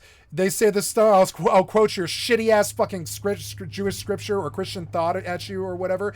And I'll say that, an amalgamation of, never mind. I'm just going to get on here. I don't want to piss off a bunch of Christians or whatever, but how godly is it for you to act like God and suppress everything and everybody who isn't rich and white? How godly is that, you weird shit, Satanist fucking shitheads, you king shitters? How godly is that? That couldn't possibly be godly. You're not Christians. You work for down there. You suppress everything and everybody and everyone that we know, from the hookers and the drug dealers all the way through to the fucking to our parents, to our elderly parents. You suppress everything and everyone. We don't want you anymore. I'd rather take chaos than anarchy at this point. People think I'm kidding when I say that I'm an anarchist. No, I'd rather have everybody's all scared of martial law, and I'm like, oh man, that would be a breath of fresh air compared to what we have right now. I don't want that, but it would be a breath of fresh air. I would begin to combat the people who systematically objectify and suppress everything and everyone who isn't rich and white. I mean, I would finally go to war with them. Trump's Elon Musk problem is now worse than you think, and it's spiraling more and more out of control. Yeah, like, do you understand? We're like ready to go to war for this. Over the BBB, Marjorie. I don't want any death or violence. I don't believe in it. I'm a pacifist of the Gandhi ilk, is how I've always said it. I'm a pacifist of the Gandhi ilk. I don't want your fucking guns, your wars, your drones, your AC-130 gunships, your conflicts overseas, your wars, your suppression of opium, your suppression of fucking drugs and guns and all types of crazy shit that you do, and all your genocides. I don't want any more of your piece of shit, like ultra right-wing fucking suppressionist, fascist fucking piece of shit fucking effatry. I just don't want it anymore. Taylor Greene's either in, which is a term I reserve for rich white straight males. Effits. Rich white straight males. Effits. I call them effits. idiot or a liar, why Pornhub's pulling out of France, YouTube. They're fucking efforts. That's exactly what they are. They're fucking efforts. They're the people who hate the most. You know, they're the people who hate the most. I don't know how else to say it. Imagine Miss Rachel's being attacked, with some even calling on the. Oh, good. We're gonna tear down Miss Rachel now. Cancel her.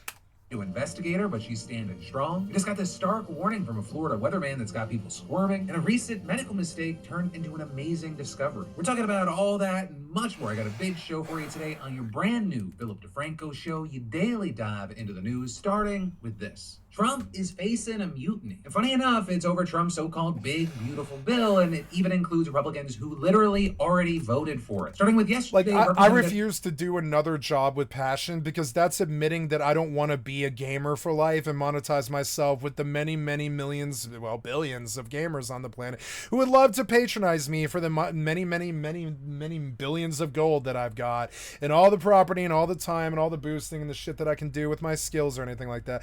No, you made it illegal. We really don't know why. You just did. There's no laws that says it's illegal, but when you try to do it, you guys knock me over, freeze the PayPal account, and chase me across the land like Kim.com. Marjorie Taylor Greene proving AOC right and admitting... I mean, isn't that what you did to Kim.com? You realized that he was making money off a mega upload, and you chased him across the land with all of the world's Interpol governments, froze $400 billion worth of assets, put him in a German prison for like 15 years and shit, and locked him up. And I mean, what's the difference between selling online game currency or charging server bandwidth for mega upload? I don't really see the fucking difference. What's the fucking difference? They are online goods and services. It's no different than like Visa cash cards. What's the fucking difference? What's the fucking difference? What really is the difference? I don't really know. But you made what he did illegal. You made sharing on the internet illegal because you don't like sharing. You think that leads to AIDS, don't you? Yeah, I think you do. You don't like people who get AIDS, do you? You're the right wing. So you really don't like sharing. So you just make that illegal, and you chase Kim.com across the land, and you seize all his money. You chase people like me, like Marquis Dragon across the land. You freeze their PayPals, and you steal all their money. And you know what I'll do on the day that I die? Get all my PayPal accounts frozen by the government and all my money stolen by the government. That'll be the day that I die. I'll die first before that happens. I'll die first before I put myself in that situation. Because at that point, I'd have to go to war with the government. So I just don't put myself in a situation where I get so angry at the government that I have to Rambo the government, right? I just don't put myself in that situation. I don't go and do stupid shit like that. I just yell so loud the whole world has to listen. It's a valid, that's what Gandhi did. I just yell so loud the whole world has to listen. I don't ever go to war with the government like Rambo for suppressing me for 29 years. She voted for the bill. I just yell so loud the whole world has to listen. Isn't that kind of what I do? Yeah. Dear God, make me a bird, fly me far, far away from these shitheads who took over our government and impoverished 3 whole generations of gamers. Dear God, make me a bird, fly me far, far away from these piece of shit fucking backstabbing traitors who suppressed 3 whole generations of gamers and made it impossible for us to monetize ourselves. Dear God, make me a bird and fly me far, far away from these suppressionist piece of shit assholes who suppress everything and systematically objectify and systematically oppress everything who isn't rich and white all of our lives. Please, please make me a bird and fly me far, far away from these people. Even though she, like Jenny when she was praying about her father, please, that's like, you can tell I've been victimized by these people because I pray like Jenny that the rape doesn't come anymore. I pray it's been 29 years of systematic financial rape. And I pray like Jenny in the movie Forrest Gump that the bad man goes away sooner or later. I pray like Jenny. Dear God, make me a bird, fly me far, far away from these pieces of shit fucking fascists who systematically suppress everything and everyone that I know. Read it, even though she didn't understand what was in it, and saying that if she had actually done her job, she wouldn't have voted for it. They're specifically flagging a provision of the bill that would ban states from regulating AI for the next 10 years, writing, "I am adamantly opposed to this," and also, I would like to hold the government accountable for the burning of Paradise and the burning of Lahaina and the 2 bridge crashes that we've had this year. I would like to sue the government for competence. It is a violation of state. You have been incompetent to a level that I, as a citizen, have become extremely uncomfortable with, and I would like to sue the government in the regards of competence.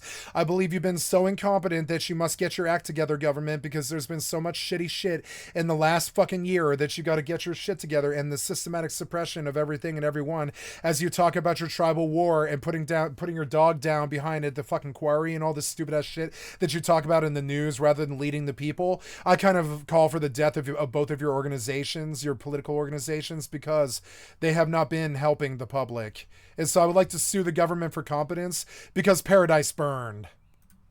Rights, and I would have voted no if I had known this. You think I'm kidding? Talk to the people from fucking Paradise and see if I'm fucking kidding. I come from Colorado, where I understand how bad that shit is. You understand? You think I'm kidding? No. I think these people that were harmed by these bridge crashes and these burns and all this stuff, I think we sue the government for competence so you don't allow stuff like that to happen anymore. You let 100-year-old wires get so old that the fucking transformers blew and set the goddamn redwood forest on goddamn fire. That sheer level of the biggest shit that you guys are always up to, and I say this every day on stream. It's a reoccurring theme on the stream. Reoccurring theme on the stream, like Seinfeld, right? Can't spare a square. Reoccurring theme on the stream, right? The reoccurring theme on the fucking stream is you just let it happen. You don't ever do anything. You just let it happen. You let the burning of Paradise and Lahaina happen. It's a valid reason to sue you for incompetence and get your shit house into goddamn order and bring the filibuster to a fucking end. I need support when I need it. I can't have your filibuster. I can't have you fucking around with FEMA or shutting down governmental organizations that we actually need. Your incompetence has reigned for something like 27, 29 years, ever since the last time that since puberty, basically, in my generation or whatever, since I went through puberty, your incompetence has reigned.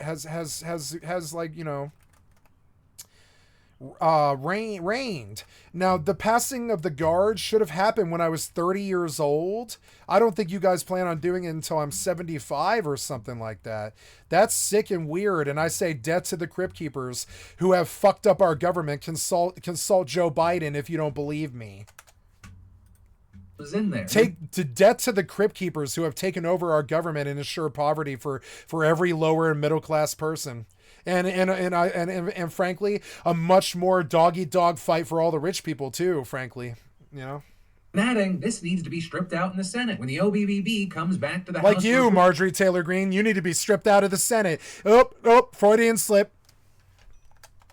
After Senate changes, I will not vote for it with this in it. We should be reducing federal power and preserving state power, not the other way around, right? So there are a few things we need to unpack here. First, I do want to note that it is not at all uncommon for lawmakers to stuff big bills like this with various unrelated measures, especially these days given how polarized Congress is and how hard it is to even get a bill on the floor in the first place. But also, while sometimes more controversial provisions that get quietly slipped into a bigger bill and intentionally buried at the last minute, that's not the case at all here. With the inclusion of the AI provision, it got a ton of attention. Lawmakers openly discussed it on the floor. It was massive front page news. We even covered it on the show the week before last. But this does not excuse Marjorie Taylor Greene because it's her fucking job. This does appear to have been a major blind spot for right-wing media. Because according to an analysis of the initial news coverage by Ground News, just 8% of the outlets reporting on that story leaned right. But again, that just excuses to some degree and explains why so many right-wingers weren't aware of this. It does not give a pass to Marjorie Taylor Greene, who has an obligation to understand the legislation that she's actively voting for. She is openly admitting she's blind voting for shit to make Daddy Trump happy. It's unsurprisingly with many dunking on and going after Marge for this, that being echoed by a lot of others who slammed House Speaker Mike Johnson and other GOP leaders for just ramming this bill through the House. Right in there, noting that Johnson was haggling with. But they're all non-disclosure agreement blackmail shitheads. He pulled the choke chain and she jumped. I mean, like he told her when to jump and she did. I mean, that's what this is. That's what their politics are. It's entirely fucking blackmail. Members of his party. And so when he says you have to say something you don't want to say or don't really believe in, they do it. You have to shut down some fucking Marine naval base, even though your constituency will tear you apart when you do that. Remember that was like the main plot line that started House of Cards. Is they wanted leverage against Frank Underwood. So they start this scandal where this senator who's doing cocaine gets pulled over for DUI with a hooker, and he's like cheating cheating on his girlfriend, who's like the campaign finance lady, and her whole life turns to shit afterwards, and all these problems. And I loved House of Cards, and I remember the fucking storylines because I believe they're drawn from from the news lines. I think this is the shit that actually happens. It's fucking so stupid. And so yeah, and so then it becomes this problem where, like, the people of Georgia, where Frank Underwood is from, can't stand him because he hasn't come back to Georgia for 7 years. And that's the problem with these fucking people. That's the problem with Marjorie Taylor Greene.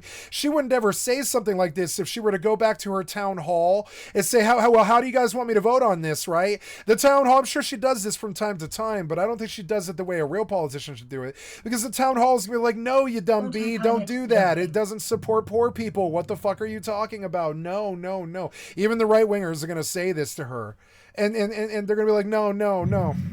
Changes to the bill to get their support until the very last minute. But no, they don't do the town halls anymore because their whole political system is based off of blackmail and non-disclosure agreements now. They don't listen to a thing that we say, which is why I say we should sue them for competence. I would like them to prove to me, the public, in the way in which they have supported my interest in the last 5 years. I can't think of any way that they have, not from the January 6th to the political strife, to trying to shut down the Social Security, to not building the wall, to, I don't know, to what we've done with Ukraine and Israel, to everything. Like, I don't see a government here who has the public's interests at heart in any way or form. So we vote to sue them out of existence because of competence. Like, the competence isn't there. They don't give a living shit what happens to us.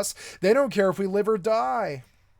So the final version of the legislation wasn't even finished and moved to the floor until 10:40 p.m., which 10:40 p.m. I don't want my politicians in fucking audience past 5 p.m. They should have 9 to 5 jobs like all the other goddamn people, but they're just members of the public. Sure, they have power and position, but they're still members of the public. They need to work 40-hour weeks, 9 to 5s like everybody the fuck else. We have fought wars over this. I don't want them sitting in that fucking audience chamber filibustering till 10 p.m. with Corey talking for 60 hours or whatever, and they I got a world record in the fucking in the Guinness Book of World Records for filibustering, and how proud are you of the Democratic Party for filibustering? No, motherfucker, I don't care about Cory Booker fucking filibustering for 70 hours. I'm sure that made my mother cry. It made me cry for a completely different fucking reason.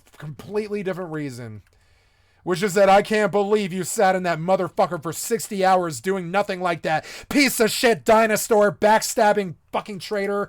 Can't believe you did that. You stand there and you're proud of it? You're fucking proud of it. Fucking piece of shit deadbeat ass like fucking Democrats going along with every Republican fucking filibuster for the last 27 years or whatever. Fuck you, man. I haven't seen you actually make a decision since Bill Clinton. It's fucking disgusting. Like Obamacare. Is it Build Back Better or is it Big Beautiful Bill? Build Back Better or Big BBB?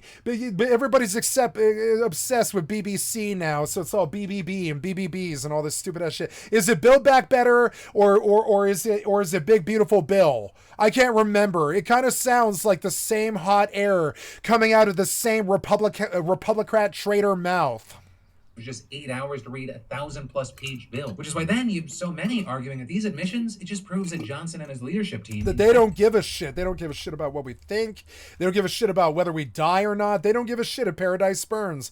We have a paradise. It burned. You don't care. I say dead to you and get the fuck out of my government now. You don't care what happened to us. You don't love us anymore. I woke up one day and I became what woke actually is, which is waking up one day and understanding that your government doesn't love you anymore, and I would like to sue you for incompetence. You are taking care of the public. Intentionally rushed through a problematic bill before members could actually understand it, knowing that if they did, it wouldn't pass. What? So you're either filibuster or you're blitzkrieg. I don't want government being blitzkrieg, and I don't want the filibuster either. I want you to be like, okay, looks like this might be a couple of days, but by the end of the week we'll have this done. I'm giving you 5 business days to clear every goddamn bill you've got, or you get a vote of incompetence. We throw the whole lot of you out, you piece of shit backstabbing traitors, and we put a computer in charge, like put AI in charge or something like that, because obviously you're too incompetent to fucking do it. Describing it as Johnson and his team completing the legislative work in the most irresponsible... You mean you blitzkrieged the BBB?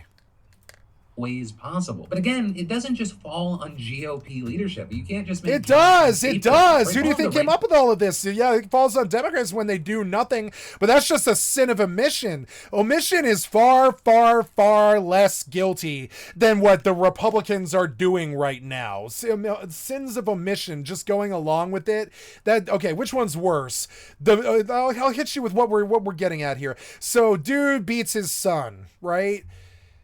The wife is complicit when she goes along with it and doesn't tell the authorities and doesn't get the help that's needed for the son or whatever. So we kind of do rag on the wife when she doesn't do that. We do. We kind of shame the wife too, you know? But who's really at fault? Is it the guy beating his son like the Republicans? Or is it the Democrats, like the piece of shit pussy-ass Democrats who sit by and do nothing while the Republicans rape us and are fucking assholes? Whose fault is it? Is it the Republicans fucking up the paradise and burning it with COVID? Or is it the Democrats who sit by and do nothing? Is it the wife who doesn't ever touch the son through sheer negligence and disregard and filibuster? Or is it the husband who beats the son? Whose real fault is it here? Can file GOP you can blame the wife all you want, and the Democrats are a problem here, yeah. But did they cause this? No. This is the right wing that caused this. You couldn't lay this. Factually, you cannot lay this at the Democrats' feet. This falls at Reaganomics. It falls from the Vietnam War. It falls from Afghanistan. These are all Republican pushes. Afghanistan, right? All of this stuff, it falls from Republican decisions that George Bush, either one, made. We are still fucking and I know boomers yell about Bush all the time, but we are still facing lashback from the things that both Bushes did. That's what this is. For this, COVID is not Trump. COVID is George Bush Jr. Responsible. MTG. That's how long it takes for us to see the butterfly effect of stupid ass shit like 9/11. Admission just exposes she's an takes 20 years.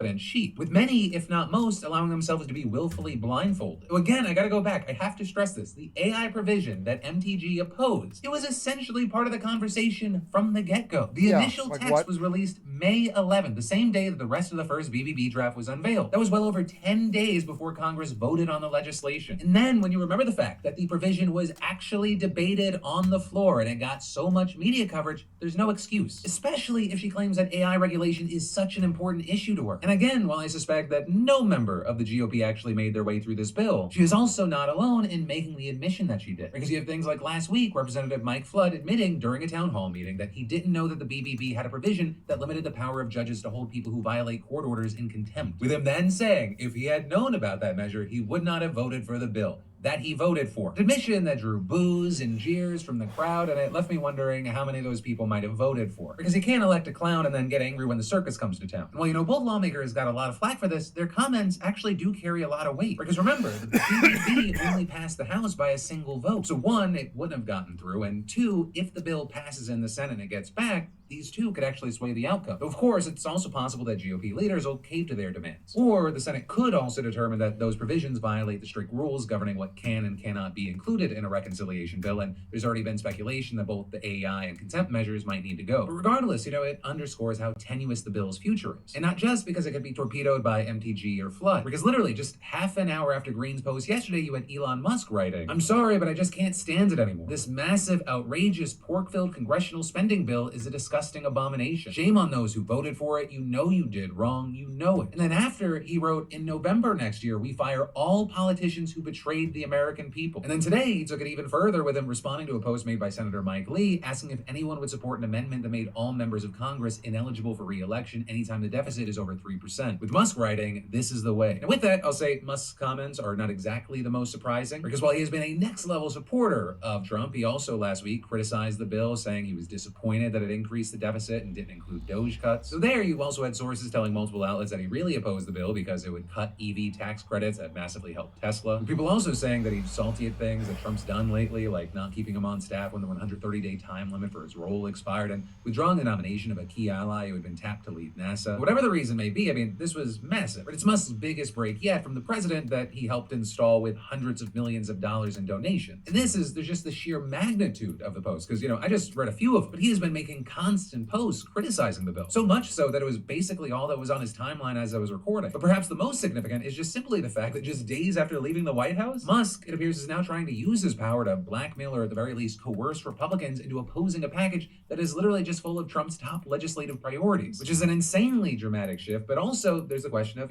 will it do anything? Because, Musk was able to successfully tank a spending bill back in December after a similar shitstorm of posts and threats to Republicans. But that was also in large part thanks to the fact that Musk's tweetomania eventually influenced Trump, who joined his position. But this time, he's against Trump, and beyond that, Musk has also lost a significant amount of popularity, influence, and political capital since he started doging everything up. Now he's not even part of the administration, but that said, we have seen some Republicans already coming out and echoing Musk's remarks about the BBB. Though notably, most of them are fiscal hawks who had already voiced reservations about the bill, so it's not like Elon actually influenced them. Now, with that said, as far as how Trump has responded, the press secretary did say that Musk's tweets have not changed his opinion, but also I should have just bought a Noctis out there at a Amar. In beyond sharing Whatever. a screenshot of a post that Musk made last week, thanking Trump for letting him run Doge. But as far as how this is actually going to shake out, that remains to be seen. But the one thing we know for sure is that there is trouble in paradise. But then, next up today, we've got Miss Rachel putting her career on the line to speak up for children in Gaza, with her now even explicitly saying she's willing to do so in an episode of NPR's Here and Now. And if you're unfamiliar with Miss Rachel, she is a massively successful YouTube creator, though even saying that, it's very limiting. She has a YouTube channel where she sings educational songs for young kids to help with language development, and she's just huge. I mean, she's even on Netflix now. She's like basically the mommy teacher god for the under 5 community, with that also millions of parents and others following her on social media. Well, that's a space where people generally try not to rock the boat or get stirred up in any controversy. Miss Rachel has been branching out from her content and speaking about Gaza frequently. Leaders,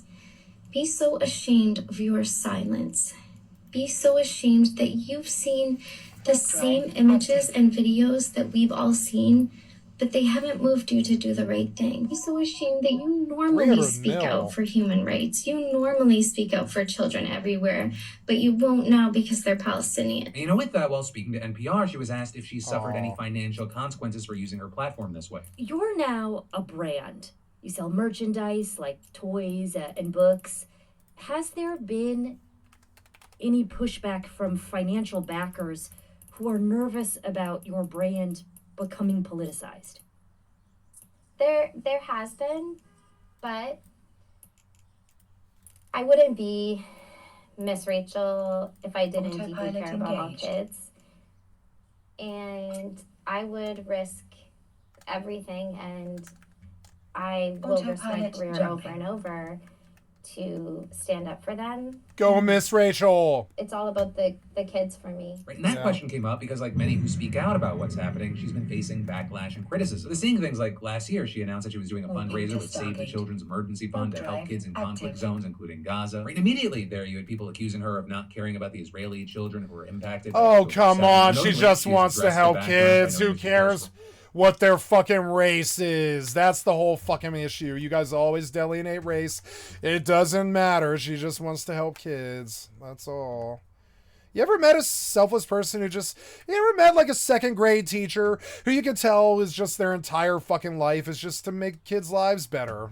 That's just what they're there to do. You can tell God gave them some kind of fucking, journey or whatever, and they're on it. And then that's to just take care of the children in their community or whatever. Happens with women quite a lot. She can just want to support children on both sides and not even think about which one it is. Isn't that okay? For all children, no matter who they are or where yep, who cares where they come from? Who cares where they come from? They're not complicit like you. Anti-Semitic, and one group even asking the DOJ to investigate her, accusing her of spreading pro-Hamas propaganda. And that's something we saw Miss Rachel pushing back against again when talking to NPR. I care so deeply about every child. As a teacher, you have children from many different places, especially in New York City, and you care exactly the same about them. That's the basis of everything for me is that children are equal. I recently sat down with someone who has a family member that was taken hostage. And sitting with her and hearing the harrowing accounts, feeling her pain, the anguish. But she loves you, I bet. desperation to But she get loves you, and that that helps her loved get through one it. I home, guarantee it. where that loved one belongs and have the family be complete. It's, if you sat with her as well, if you just sat with her, you would want more than anything for that family to be whole again and them to not be suffering immensely. You know, with all this, I think it's worth noting that while of course she has dealt with her fair share of critics and attacks, many have also supported and applauded her for speaking out. In all of this, is you had Miss Rachel saying that a big part of the reason she felt compelled to speak on this is because she is a mom and she was thinking about other moms. As a mom, just the daily things I do with them, thinking, moms in Gaza can't do this. Like right now, my little one is hungry and I feed her right away and she's crying and I'm able to comfort her and we have a peaceful environment, and it just shakes me to my core that I've met a mother, I've met two mothers that weren't able to help their little ones. And so that's the situation as it stands now, and just separately as far as my opinion, I think if you're calling Miss Rachel an anti-Semitic Hamas supporter, I think you're fucking deranged. She's advocating for children that are being bombed and starved. And what, because she's not parroting and marching in lockstep with Netanyahu, she's anti-Semitic? So what, then all Jewish people who don't agree with or condone what Netanyahu is doing, they're anti-Semitic as well? And yeah, I largely ask that as a rhetorical question because we see plenty of people conflating the two these days. But hey, that's the news, and then separately my opinion, and now I'd of course love to pass the question off to you, whether you agree or disagree with me. Let me know your thoughts in those comments. But then I've got more news for you in just a minute, but first I gotta say, you know, adult life, it should come with a warning label about debt. Right? It starts with that I'll deal with it later energy, skipping one payment because, well, you know, rent exists, but then it multiplies like little gremlins when they get wet, and suddenly your mailbox looks like a horror movie. Final notice, pay now, legal action pending. And that it's why you need to check out today's sponsor, PDS Debt. Their approach isn't one size fits all. They actually look at your specific situation with credit cards, personal loans, collections, or those medical bills we bury in the sock drawer. And you don't have to worry because there's no minimum credit score required. I mean, even if your credit's looking like your golf score, they'll still work to help you pay off your debt faster and save money in the process. They're also importantly A+ rated by the BBB with hundreds of 5-star reviews on Google and Trustpilot because they've helped thousands of people get their heads above water financially. So if you're tired of living in debt, do something about it. I mean, it takes 30 seconds to get started. Just head to pdsdebt.com/DeFranco or scan the QR code to complete your free debt assessment to see what options you've got. It's pdsdebt.com/DeFranco. But then, shifting gears from that news, Pornhub is using the pull-out method in France. Or I guess I should say, more specifically, the parent company, Halo, is suspending access to 3 of its main adult websites in the country, including not only Pornhub, but also YouPorn and RedTube. Or with this being the way that they're protesting a French law that requires adult websites to have users confirm their age with details like a credit card or ID document. Well, the law was actually passed back in 2023. The deadline to be implemented is Saturday, June 7th. And so rather than complying when you go to those websites, they're just displaying a famous painting depicting the half-nude personification of liberty. The image essentially is saying, give us idealist gooning or give us death. Or I guess more accurately, you had the company saying that it is communicating directly with the French people to tell them how dangerous, how potentially privacy infringing, and how ineffective the French law is. Or the company arguing that they're actually extremely supportive of age verification as a concept, but then saying what the law does is not the way to go about it. And instead, they argue that countries should implement age verification by targeting the developers of operating systems. So Microsoft's Windows, Apple's iOS, Google's Android, with one of their execs even saying Google, Apple, and Microsoft all have the capability built into their operating system to verify the age of the user at the operating system or device level. And saying that by doing that, you can do it without requiring users to share sensitive data with multiple websites. And adding, I understand that those 3 entities are large and they're powerful, but You know, Saad, I felt that the Philip DeFranco today might actually be indicative of what might happen in the other video that we're watching about AI. I was like, what if new developments came out today? So I came to watch what was happening today because that's how crazy this news is. Every day something else comes out. Like there's Legion Miller with Trump's plan to surveil America. I want to watch that. We're going to watch that next. But, but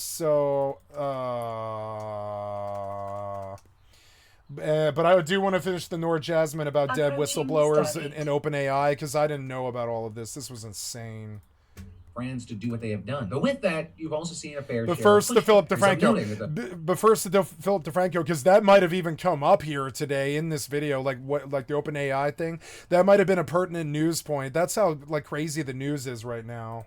The French law requires platforms to offer a third-party double-blind option that would keep at least the companies themselves from... I don't even know what it would be. We did have a couple of things. The opening story is Trump's Elon Musk problem is worse than you think, which was about like OpenAI and all the problems and stuff. It's insane. Identifying information. With also the agency responsible for regulating digital communications saying that there are numerous technical solutions on the market that allow users' age to be verified while ensuring the protection of their personal... Maybe none of them have thought about this, but I'm going to say something here, which is like they all seem to be just as hungry for information, people's information, as they are money. And I guess they probably make a lot of money off the information, right? But do you need to do that? Couldn't you just be a strong individual who doesn't need to spy on everybody? Couldn't you just stand on your own 2 feet? I don't know. I'm just trying to ask these like corporation owners that like, you know, like why they're so like gung-ho to just like Palantir us. Because, I mean, doesn't that sort of make you weak? If you have to skulk around in the shadows all the fucking time, like stealing and lying and cheating and like spying and stuff, doesn't that sort of make you weak? Wouldn't you as the corporation want to stand on 2 strong legs in the public eyes? It seems like Palantir just basically is a way for you guys to destroy your reputation. If you're connected to them, we just burn you. We're like, we don't trust anybody who ever worked with them or something. And it's weird because it's kind of like, it's sort of, even the name is evocative of Sauron. It's like you guys kind of signed up with Sauron. So we're going to like reputationally right now, that probably means a lot of money and power. But I mean, when we find out how nasty you were, it's going to destroy your reputation forever, if not cause a war. And like, I don't know what you've done. I'm sure Palantir does. Data. And you even had France's digital minister accusing ALO of being dishonest, saying lying when one does not want to comply with the law and holding others hostage is unacceptable. Adults are free to consume pornography, but not at the expense of protecting our children. Within the country's culture minister adding, good riddance. There will be less violent, degrading, and humiliating content accessible to minors in France. Which I will say may end up being true, and or it'll lead to a rise of new VPN accounts. Though I will say it's going to be very interesting to see how this plays out, because the French audience is actually Pornhub's 2nd largest in the world after the US. Right, and then another key factor is it's not just the French government that's been applying pressure. Just last week, you had the European Commission opening an investigation into Pornhub and 3 other sites saying that they don't have the... Yeah, of all the people in the world that I've ever met, I think the people that were closest to Denver were French people. British weren't really like us. I wouldn't say Canadians are. I wouldn't say Hawaiian people are, or like other places that I've been. But I would say France is really close to America in a lot of ways. The appropriate tools to verify age. Right? And saying that very liberal place, despite all of the military stuff that they get up to. They're not doing enough to avoid negative effects on children as well as users' mental and physical well-being. And that is, here in the States, you have 19 states home to more than 1/3 of all Americans already passing laws requiring pornographic websites to confirm a user's age by checking a government-issued ID or scanning their face, among other methods. I mean, the issue's now even been heard by the Supreme Court, which had released its decision this summer. So very interesting with the US case is that the argument against age verification, it's actually more about free speech than privacy. But then, jumping to other news you need to know, as many of you, and I guess now Trump's head of FEMA, are aware, hurricane season officially began on Sunday. And you've got the NOAA predicting that there will be between 13 to 19 storms by the end of November, right? And that includes 3 to 5 major hurricanes, which understand is above the historical average. Right? Knowing whether a storm's gonna hit you ahead of time, it can make the difference between life and death for any of you. Which is also why, 1, local weather forecasters have long been some of the most trusted and beloved voices on American TV. 2, so many of them are freaked the hell out. Right? I mean, you've got John Morales, a veteran meteorologist with NBC Miami, saying you can no longer remain confident with his predictions. And also, if you're finding yourself going, why does this guy look so familiar? He's the guy who broke down in tears on live TV last year while covering Hurricane Milton. He has dropped 50 millibars in 10 hours. I apologize. This is just... That's okay, buddy. You've never seen something this horrible. It's all right. Horrific. Yeah. But the reason that John's going viral today is in this clip, he says that in the past, he could either warn viewers about a storm that's coming their way or reassure them that one will dissipate or turn away before it reaches them. And then even playing footage from 2019 where he did that for Hurricane Dorian, where he confidently and correctly predicted that it would turn before reaching the Florida coast. Then you have him saying to his viewers, And I am here to tell you that I'm not sure I can do that this year. Because of the gutting, the sledgehammer attack on science in general. Did you know that Central and South Florida National Weather Service offices are currently basically 20 Go! Tell them! 40% understaffed. And you with John then adding that there's been a nearly 20% reduction in weather balloon launches. So as a result, the quality of forecasting has become degraded. Channel 6 is liberal. There's also a chance, because of some of these cuts, that NOAA Hurricane Hunter aircraft will not be able to fly this year, and with less reconnaissance missions, we may be flying blind, and we may not exactly know how strong a hurricane is before it reaches the coastline. And as an example of what that looks like, you had John pointing to Hurricane Otis, saying that in 2023, just 24 hours before landfall, the National Hurricane Center predicted that it would be a 70-mile-per-hour tropical storm. But when it struck Mexico, it was a monster. It would be fun to be a storm chaser. 165 I wouldn't mind doing that. mile-per-hour Category 5 cyclone, with Morales explaining a big reason the forecast was so badly botched was not having timely reconnaissance data because the hurricane hunters didn't reach Otis as it was developing. With him then adding about this season, never have we faced a combustible mix of a lack of meteorological data and the less accurate forecasts that follow, with an elevated propensity for the rapidly intensifying hurricanes of the man-made climate change era. All of this says, even though he left the room, his Musk remains. And now this week, one of the things that we're seeing is National Weather Service told The Hill that I want to tell my mother that joke.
Okay, guys, I've got to step away for 5 minutes here. I'm terribly sorry. I got to help my family. I'm going to go chop a different tree here and get my shoes on. But I am going to get a cat. I'm going to get a cat.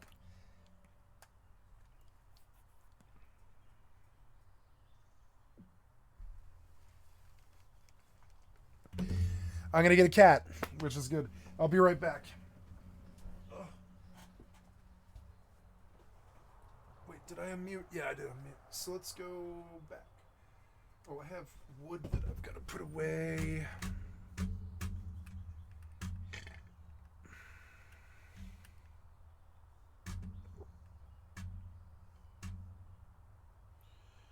I walked far away.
Okay.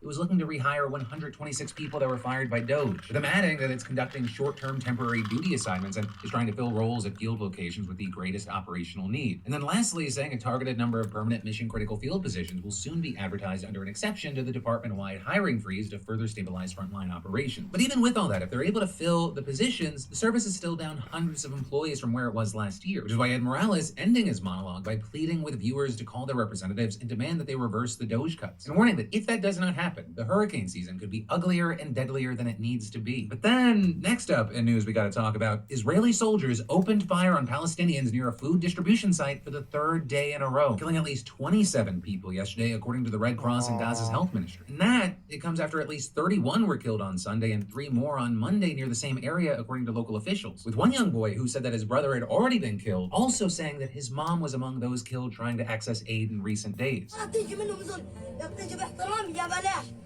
عمر آخر وقبل أخوي بعد الحرب راح والله يعلم من بده يروح حلمي ضمنين أرواحنا بس ولا مسكين عيش ولا مسدس ولا رايحين كده مدنيين إحنا مش عساكر إحنا مدنيين مش عساكر. But with that, yeah, that's a civilian motherfucker.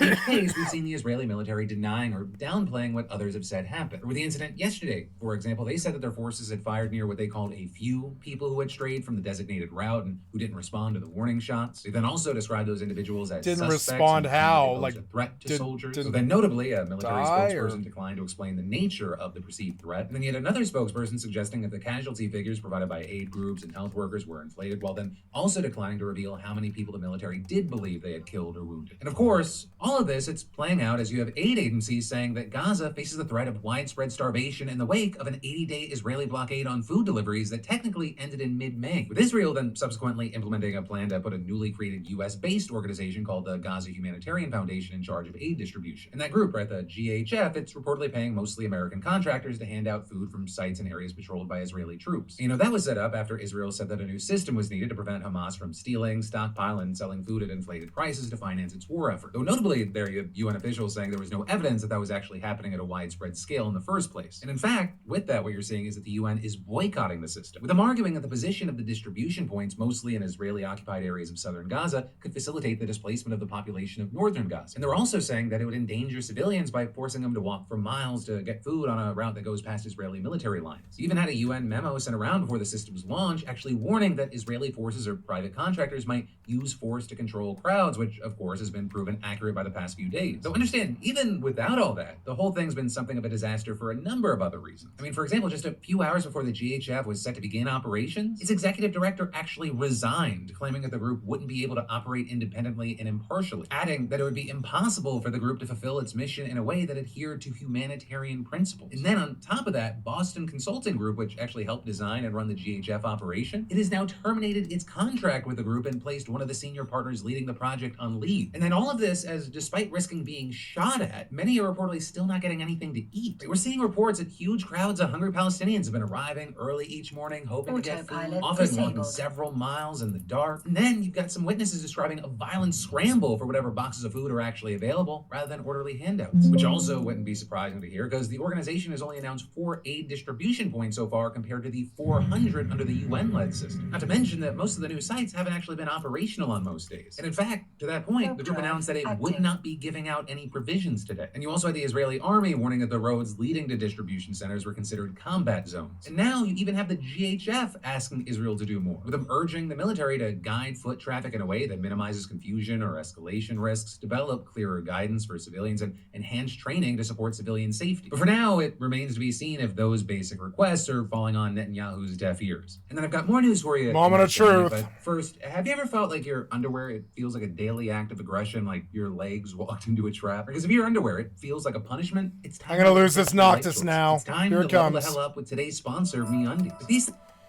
That was good. I just made money because I'm about to lose some. I'm about to lose 200 mil right here. Watch. It's about to hit. 3, 2, 1. Bzzz. Maybe not. Oh. Please, please, please. Please, please, please. Jump. Yes, they let me through for some reason. They haven't let me through in weeks. I don't know.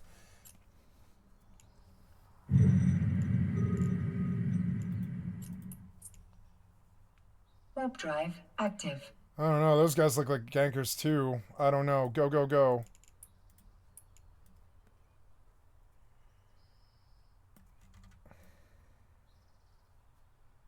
Go, go, go.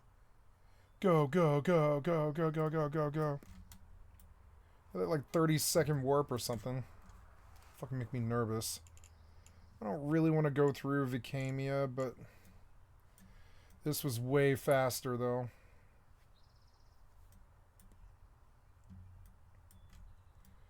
Nice. They let me through Zavala and fucking Uedama. I think I'm okay. I don't think I have to go through Geth or anything yet. So I think I'm okay.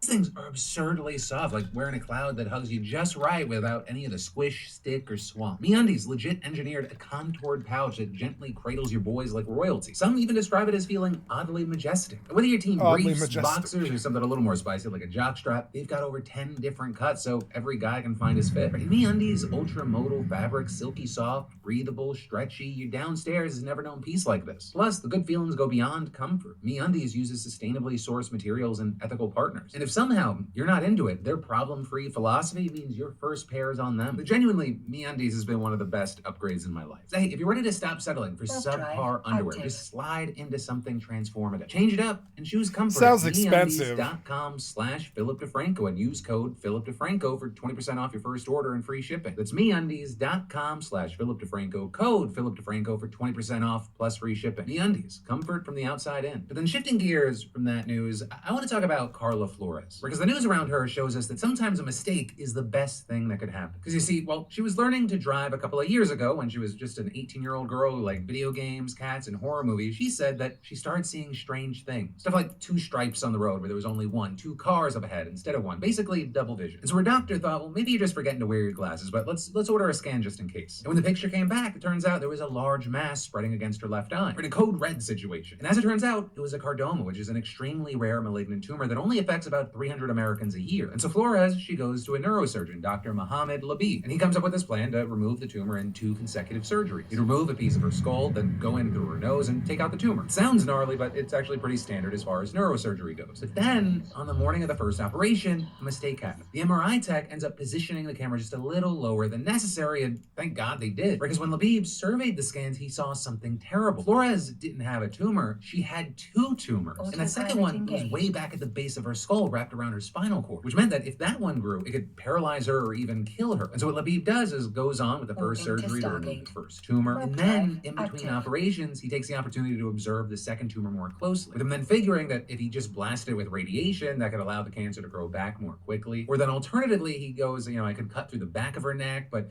then saying that most of the tumor was in the front of the spinal column, so it would be obstructed. And then he thinks, well, why don't I go through her mouth? But there are a lot of germs there, it makes an infection more likely. And then doing the nostril again, like the first surgery, that would leave his path limited by sections of the palate and upper jaw. And so Labib gets this idea, what if we go through the eyeball? Which is actually something he had done before, something he dubbed the procedure the third nostril approach. But he also hadn't gotten anywhere as far as the spinal column before. And so with that, he knows it's going to be hard. He'd have to specially modify his insurance for the operation, and it would be risky as hell. Because not only would he be risking damaging her eye, if he was off by even just a few millimeters, Flores could lose all movement below the neck or suffer a fatal brainstem stroke. But, he goes, I don't think there's another option. And so he practiced for weeks in the lab, performing operations on cadavers over and over again to perfect his method. Right, Rocky prepping for his next fight montage shit. And after some 20 hours, he did it. They had to cut through the membrane that protects the eye inside the lower eyelid. They had to take out the bottom of her eye socket and portion of her cheekbone. They had to drill through her vertebrae to reach the tumor. They dissected it carefully, removing it bit by bit until all of it was finally gone. And then they had to rebuild her eye socket with a titanium plate and reconstruct her cheek with bone from her hip. And then, Flores had to stabilize her vertebrae, get radiation treatment, and go through extensive physical therapy. But she is alive. And now, with it being nearly a year, reportedly her cancer is still gone. How much did that cost?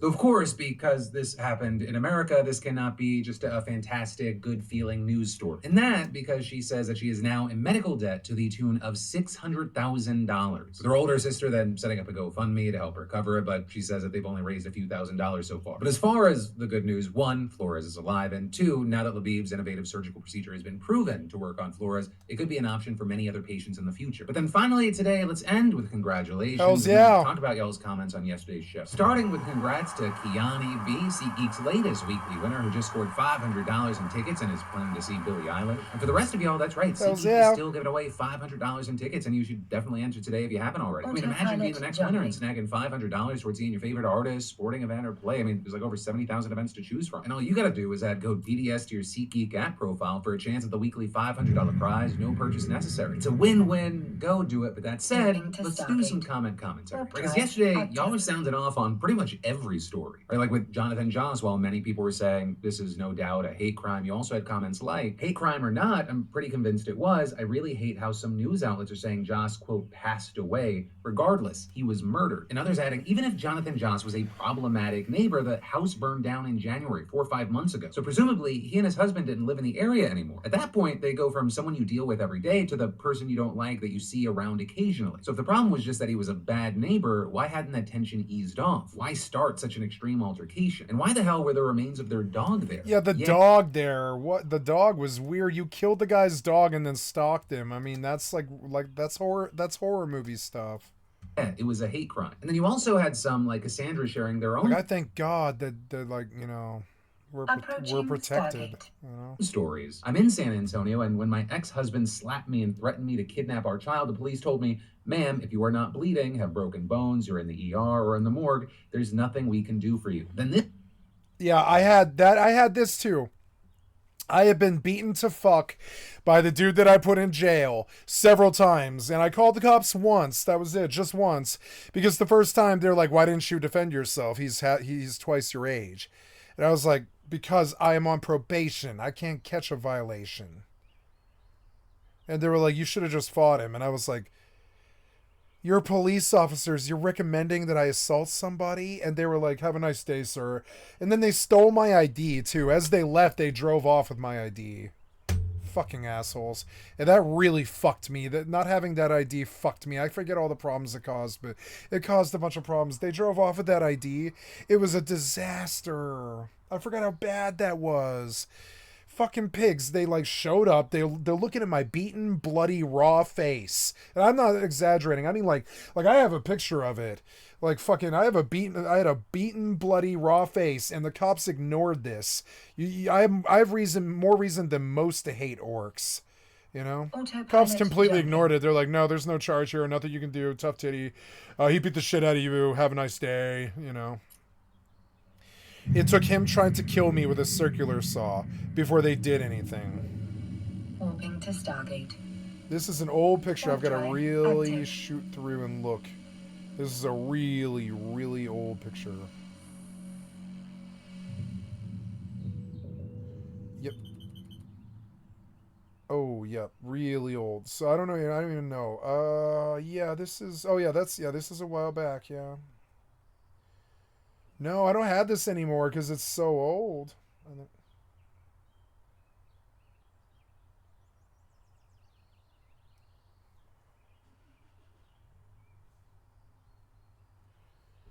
Wow. This year, a new neighbor started harassing me, yelling at me that he's going to kill me and my dog. Again, the police do nothing, even after 5 calls from me, and the neighbor is still harassing me to the point I'm selling my house because I do not feel safe anymore. My point is, don't believe anything SAPD says because they've shown again and again that they don't care. And then, regarding some of the other stories, y'all were sounding off saying things like, it's so depressing how defunding a suicide hotline is seen as a partisan issue. Everyone should have access to them no matter what. Then, regarding corporate sponsors abandoning Pride, you had people saying, people always forget corporations don't support you. They support you buying their stuff, though. The second it becomes unprofitable or bad for business, I had a feeling they'd step back. And then finally, regarding Trump's new head of FEMA saying he was not aware that there is a hurricane season, and after I tread through all the ridiculousness of that story and said, and hope that hurricane season this year is not as bad as it is expected to be, we had Jody saying, Phil, you're adorable. This is going to be a clusterfuck. And to that, I say, you're probably right, but these days, if I don't force myself to go, maybe it won't be as bad as it probably will be, I feel like I'm gonna explode. I've been a cynic for almost all 39 years of my life, and the only way I can get through the day is just, you know how they say, like, smile and maybe your body will think that it's happy? The guardrails are broken, baby. We're not headed towards a cliff. We are off the cliff. We are actively looking for a fucking parachute or maybe a go-go gadget helicopter. Yeah.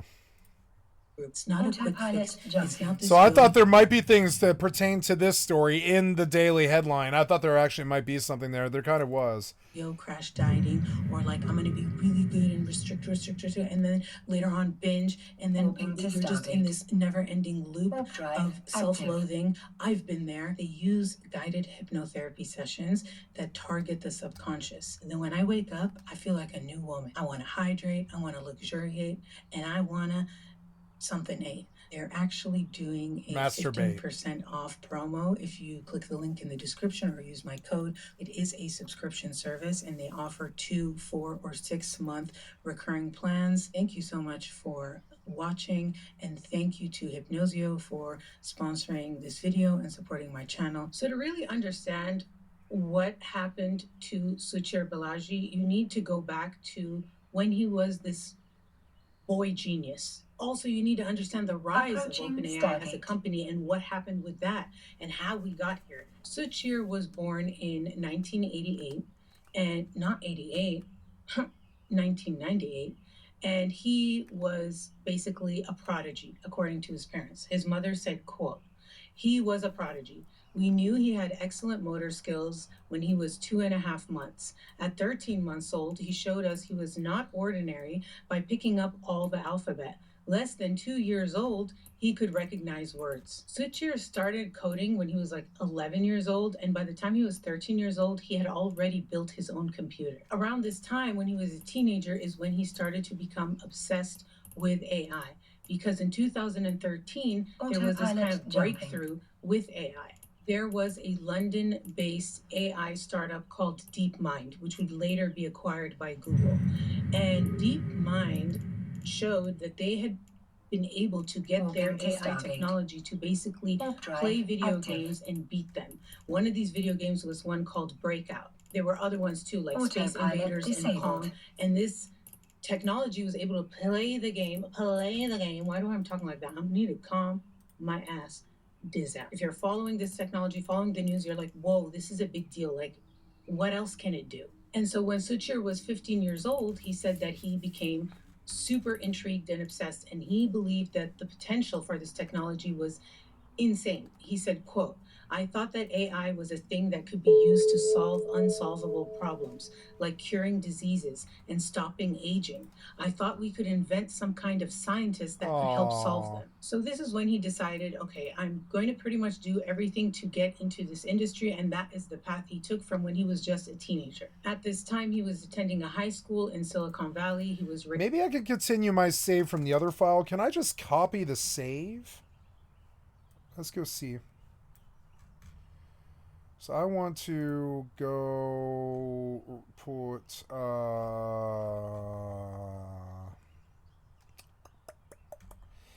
in my documents folder, I have a save for EgoSoft's X4, and I want to copy it, not paste it, but copy it, right? We did copy, yeah, copy. And then I want to go to this current install, which was on my C drive, X4 Foundations. Now, where does this keep its save?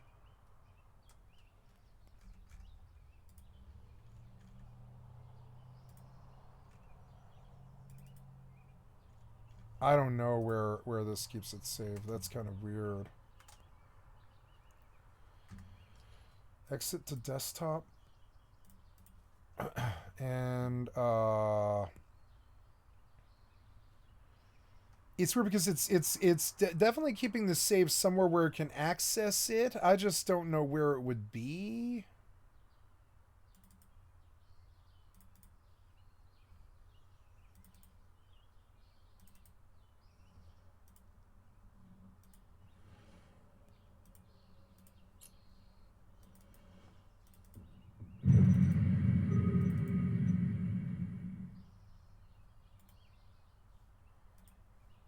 What is this?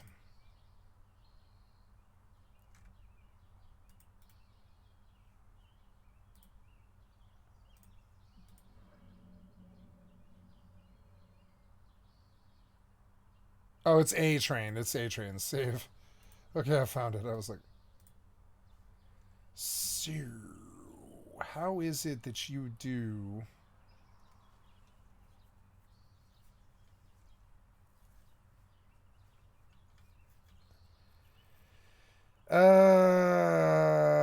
how is it that we do this? X4 extensions 6144 save.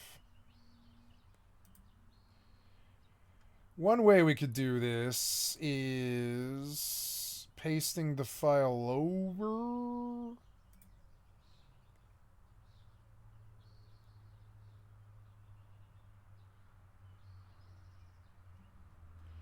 Because I don't care about that save. Yeah. And then go back to X4 and launch it.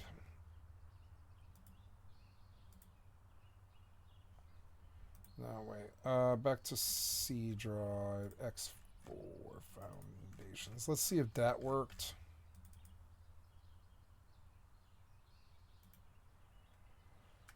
Or I can just pin to taskbar, I think. Yeah. Raised in Cupertino, California, which is like the heart of Silicon Valley, and in this high school he excelled. He did crazy competitions and won. Then on January 26, 2014, Google acquired DeepMind for around $500 million. A year after Google acquired DeepMind is when Elon Musk, CEO of Tesla and SpaceX and all of that, and Sam Altman, who at the time was president of Y Combinator, which is this company that funds other startups. He had also had an app called Looped, which is kind of like Find My Friends, like a social networking location-based site where you share your location. But the difference between Looped and Find My Friends is that with Find My Friends, you would have to like manually share your location. But with Looped, it would automatically do it. He ended up selling that for millions and millions. Then he became the president of Y Combinator. And at this point, they decide together, Sam Altman and Elon Musk, to create OpenAI. And the whole idea behind it is that they didn't want this corporation that's for profit to be at the frontier of this technology. They wanted to do something for the good of humanity. They also worried about the implications and the dangers of this technology, because there's this theory called the paperclip theory, which is basically, if you have this supercomputer, super intelligent tech, that you give a directive such as, I want you to make the most paperclips. Who's to say that this technology, if it surpasses human intelligence, would not destroy the world in the effort to make the most paperclips, enslave humans, kill them, make everything a paperclip factory? This is the paperclip theory, is to say like the dangers of AI. I found these emails that were between Sam Altman and Elon Musk in 2015 when they were talking about starting OpenAI. So it says here, the subject is question. Sam Altman to Elon Musk, May 25th, 2015, 9:10 p.m. Been thinking a lot about whether it's possible to stop humanity from developing AI. I think the answer is almost definitely not. If it's going to happen anyway, it seems like it would be good for someone other than Google to do it first. Any thoughts on whether it would be good for YC, that's Y Combinator, the company he's a president of, to start a Manhattan project for AI? My sense is we could get many of the top 50 to work on it, and we could structure it so that the tech belongs to the world via some sort of nonprofit, but the people working on it get startup-like compensation if it works. Obviously, we'd comply with / aggressively support all regulation.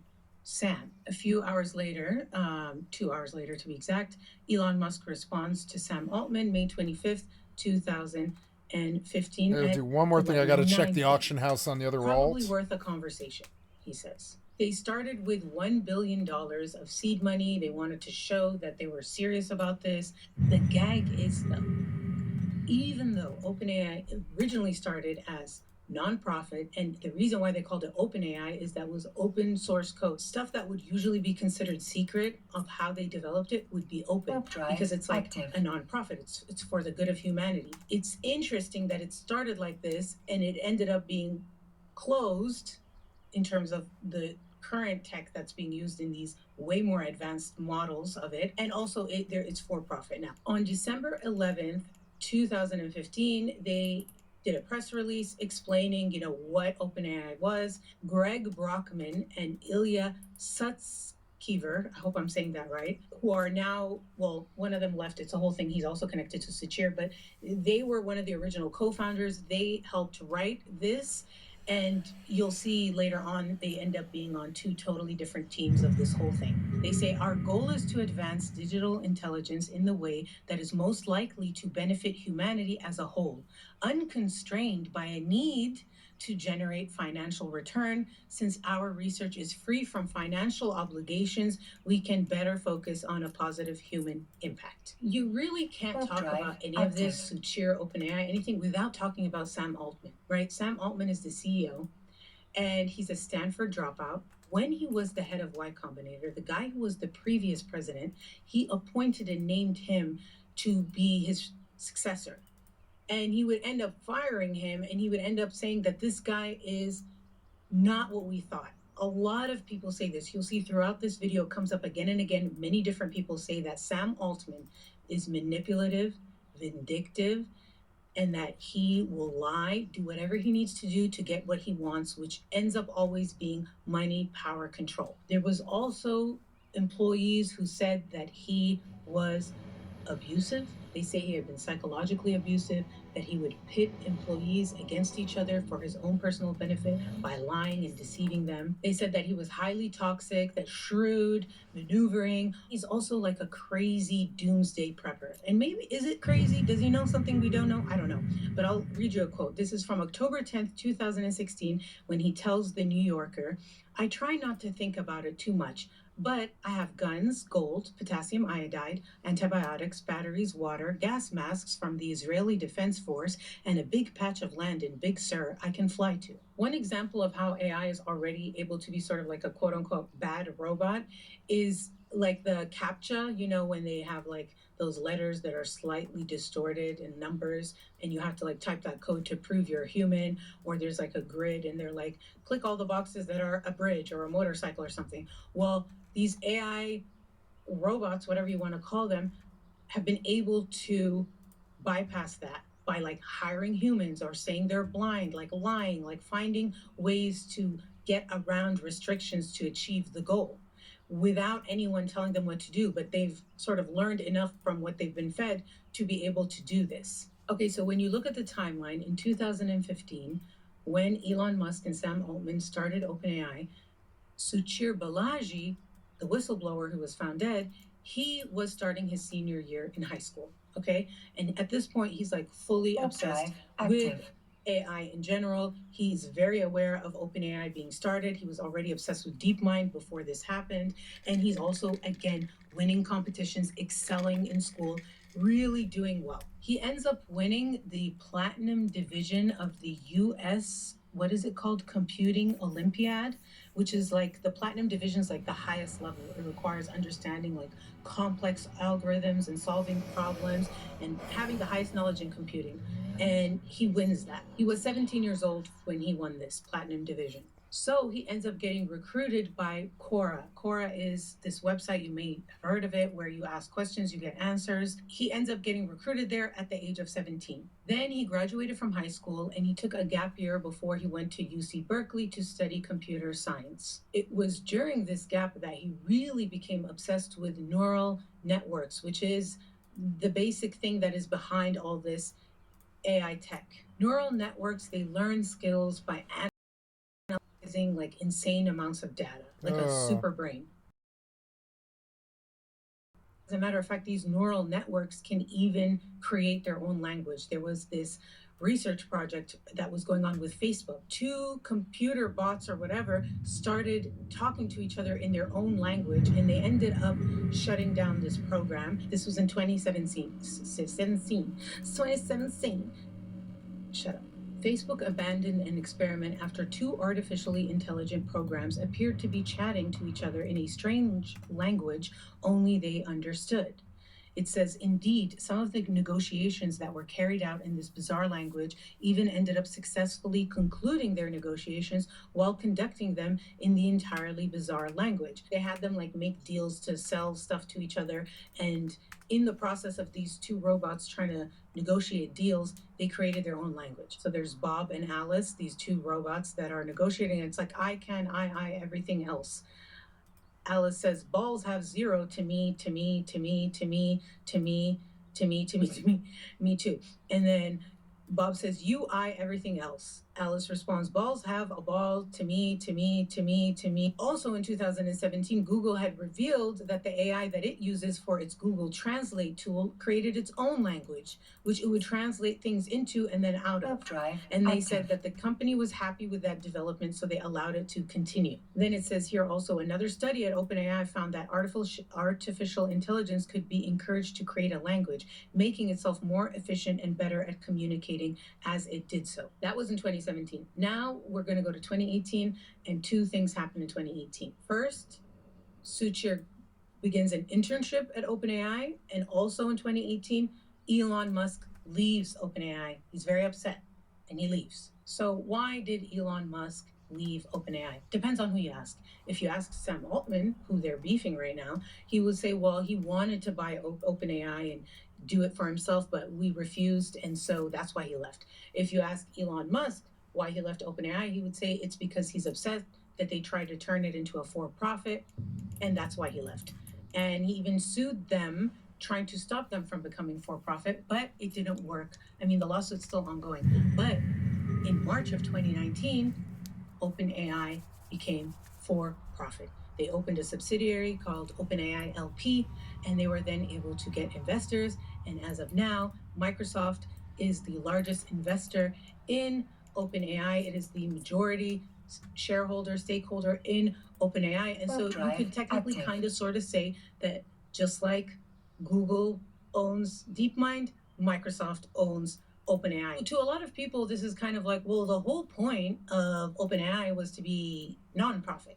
And now it's for-profit, and Microsoft, how are they different from Google, huge ass tech corp, are the majority stakeholders. Like, what is the point anymore? In 2020, Suchir and a bunch of other Berkeley graduates end up being hired by OpenAI. In 2020 is also the beginning of this revolving door at OpenAI, where a lot of these employees would get disillusioned. They'd be like, wait a minute, we thought we were doing something different here. We thought we were doing something for humanity, not for profit. It doesn't seem this way. Also, the speed in which things are getting rolled out starts to become a problem, because their whole idea of making AI safe is to be really cautious with how you release it, so that it is considering the effects that it would have on society. In Silicon Valley, what's their motto, right? Move fast, break things. Reid Hoffman, the co-founder of LinkedIn and an early investor in Facebook, he was an early OpenAI backer. That's awesome. A long time. Yes. You have been on the ground floor of some of the biggest tech platform shifts in history. The beginnings of the internet, mobile. Do you think AI is going to be even bigger? I think so. You coined this term, blitzscaling. Blitzscaling, in its precise definition, is prioritizing speed over efficiency in an environment of uncertainty. How do you go as fast as possible in order to be the first to scale? The speed at which we will integrate it into our lives will be faster than we integrated the iPhone into our lives. So this is, again, the antithesis of what this was created to do.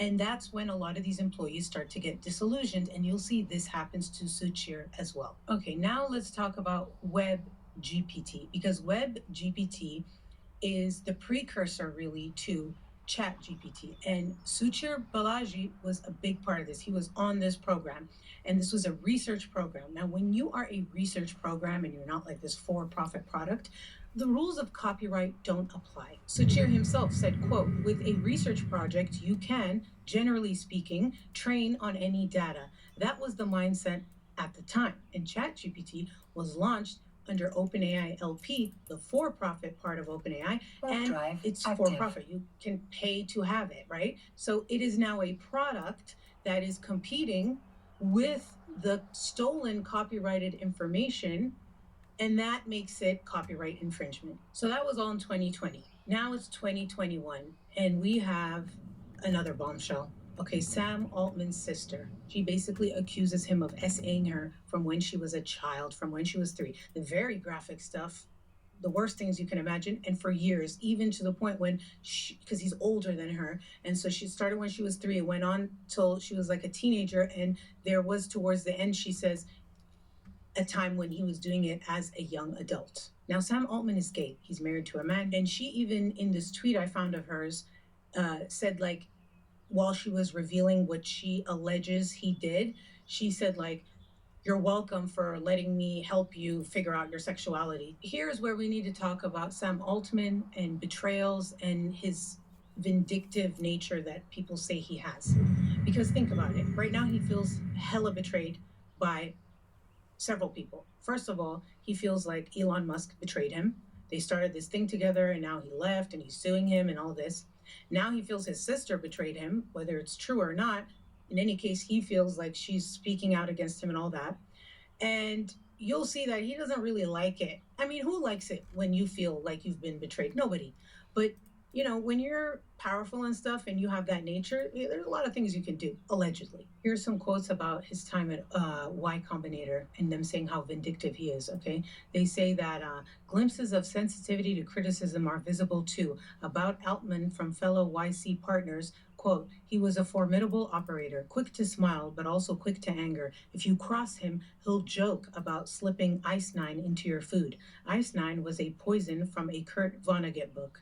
I love Kurt Vonnegut. There's going to be another betrayal around this time. And that is some of these employees that left, that felt like he lost sight of the mission of OpenAI. They left and they started their own AI business to compete with him called Anthropic.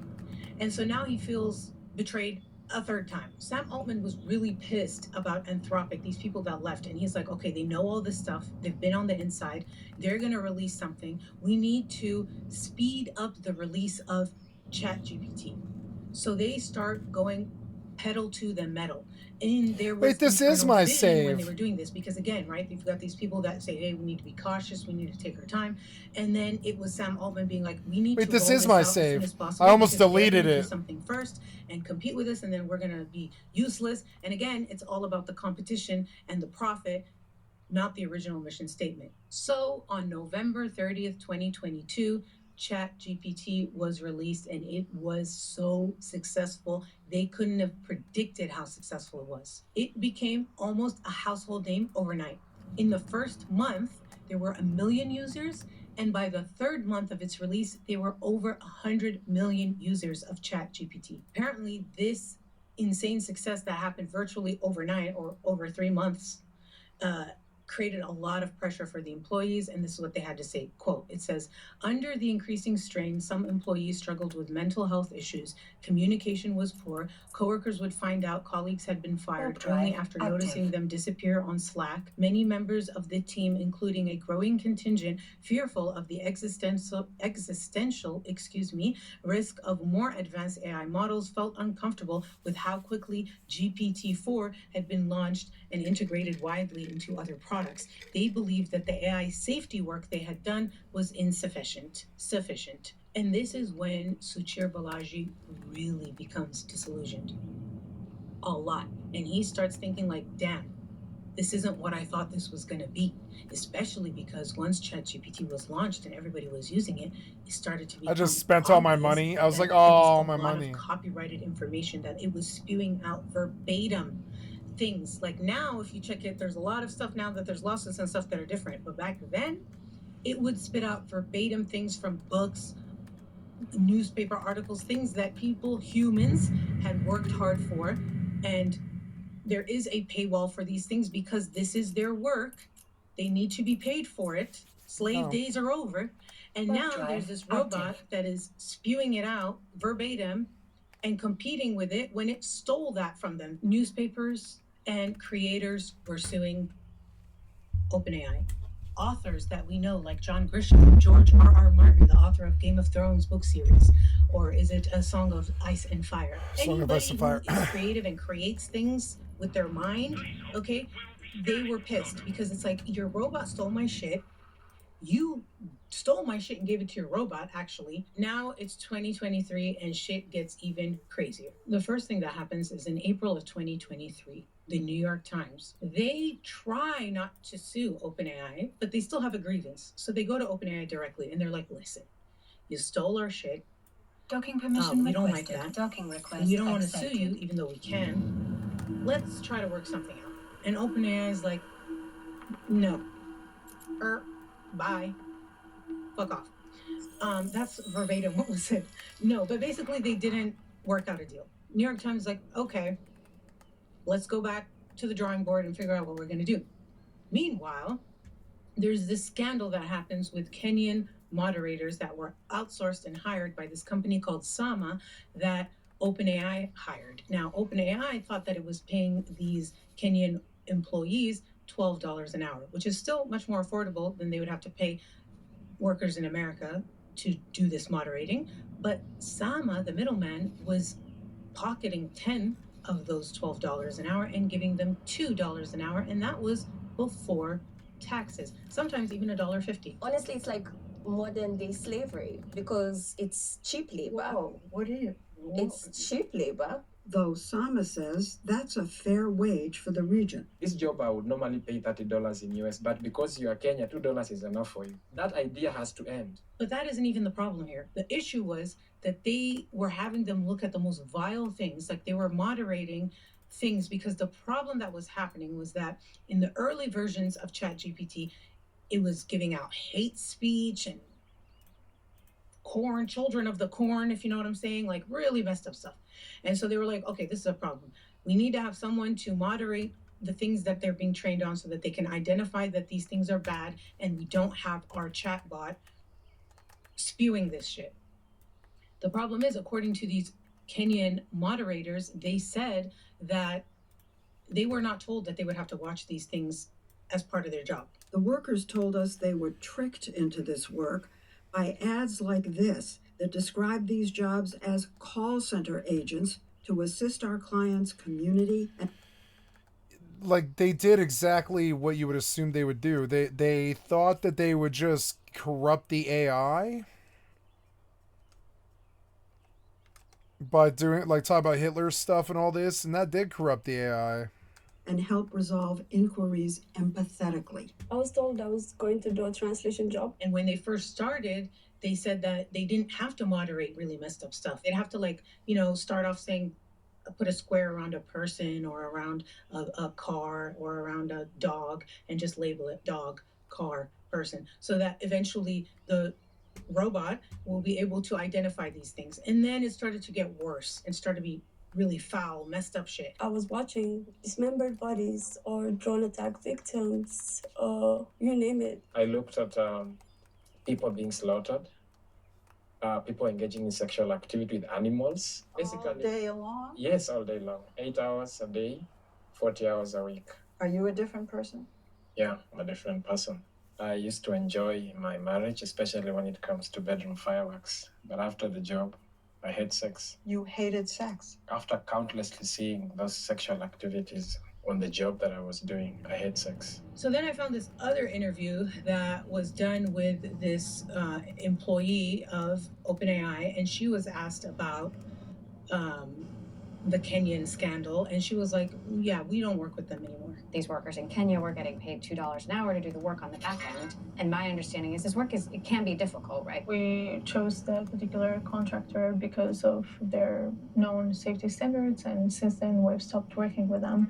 But in true AI fashion, in the wave of the future, they are now going to outsource this job to robots. Isn't this going to accelerate the misinformation problem? I mean, we haven't been able to crack it on social media for like a couple of decades. The goal is not to predict the next word reliably or safely. So now it's November 2023, and this is where the crazy drama happens, where Sam Altman gets fired and then rehired in a couple of days.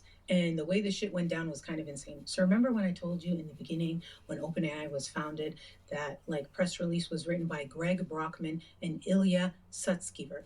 These two OG members of OpenAI, they're on different teams, because now there's teams. You've got the Move Fast and Break Things for Profit team, which is Sam Altman and the people who are loyal to him, including Greg Brockman. And then you've got the other team where Ilya Sutskever, who is the co-founder and chief scientist, he's also on the board. He is the more like, we need to slow down. This is for the good of humanity. Like, what are we doing? He's more cautious. Scientists have been accused of playing God for a while. There is a real sense in which we are creating something very different from anything we've created so far. Yeah, I mean, we definitely will be able to create completely autonomous beings with their own goals. The very first AGIs will be basically very, very large data centers, consuming like 10 million homes worth of energy. I think AI has the potential to create infinitely stable dictatorships. The problem of fake news is going to be 1,000,000 times worse. Cyber attacks will become much more extreme. We will have totally automated AI weapons. Now, keep in mind, Ilya Sutskever, he's Suchir Balaji, the dead whistleblower. He's his mentor.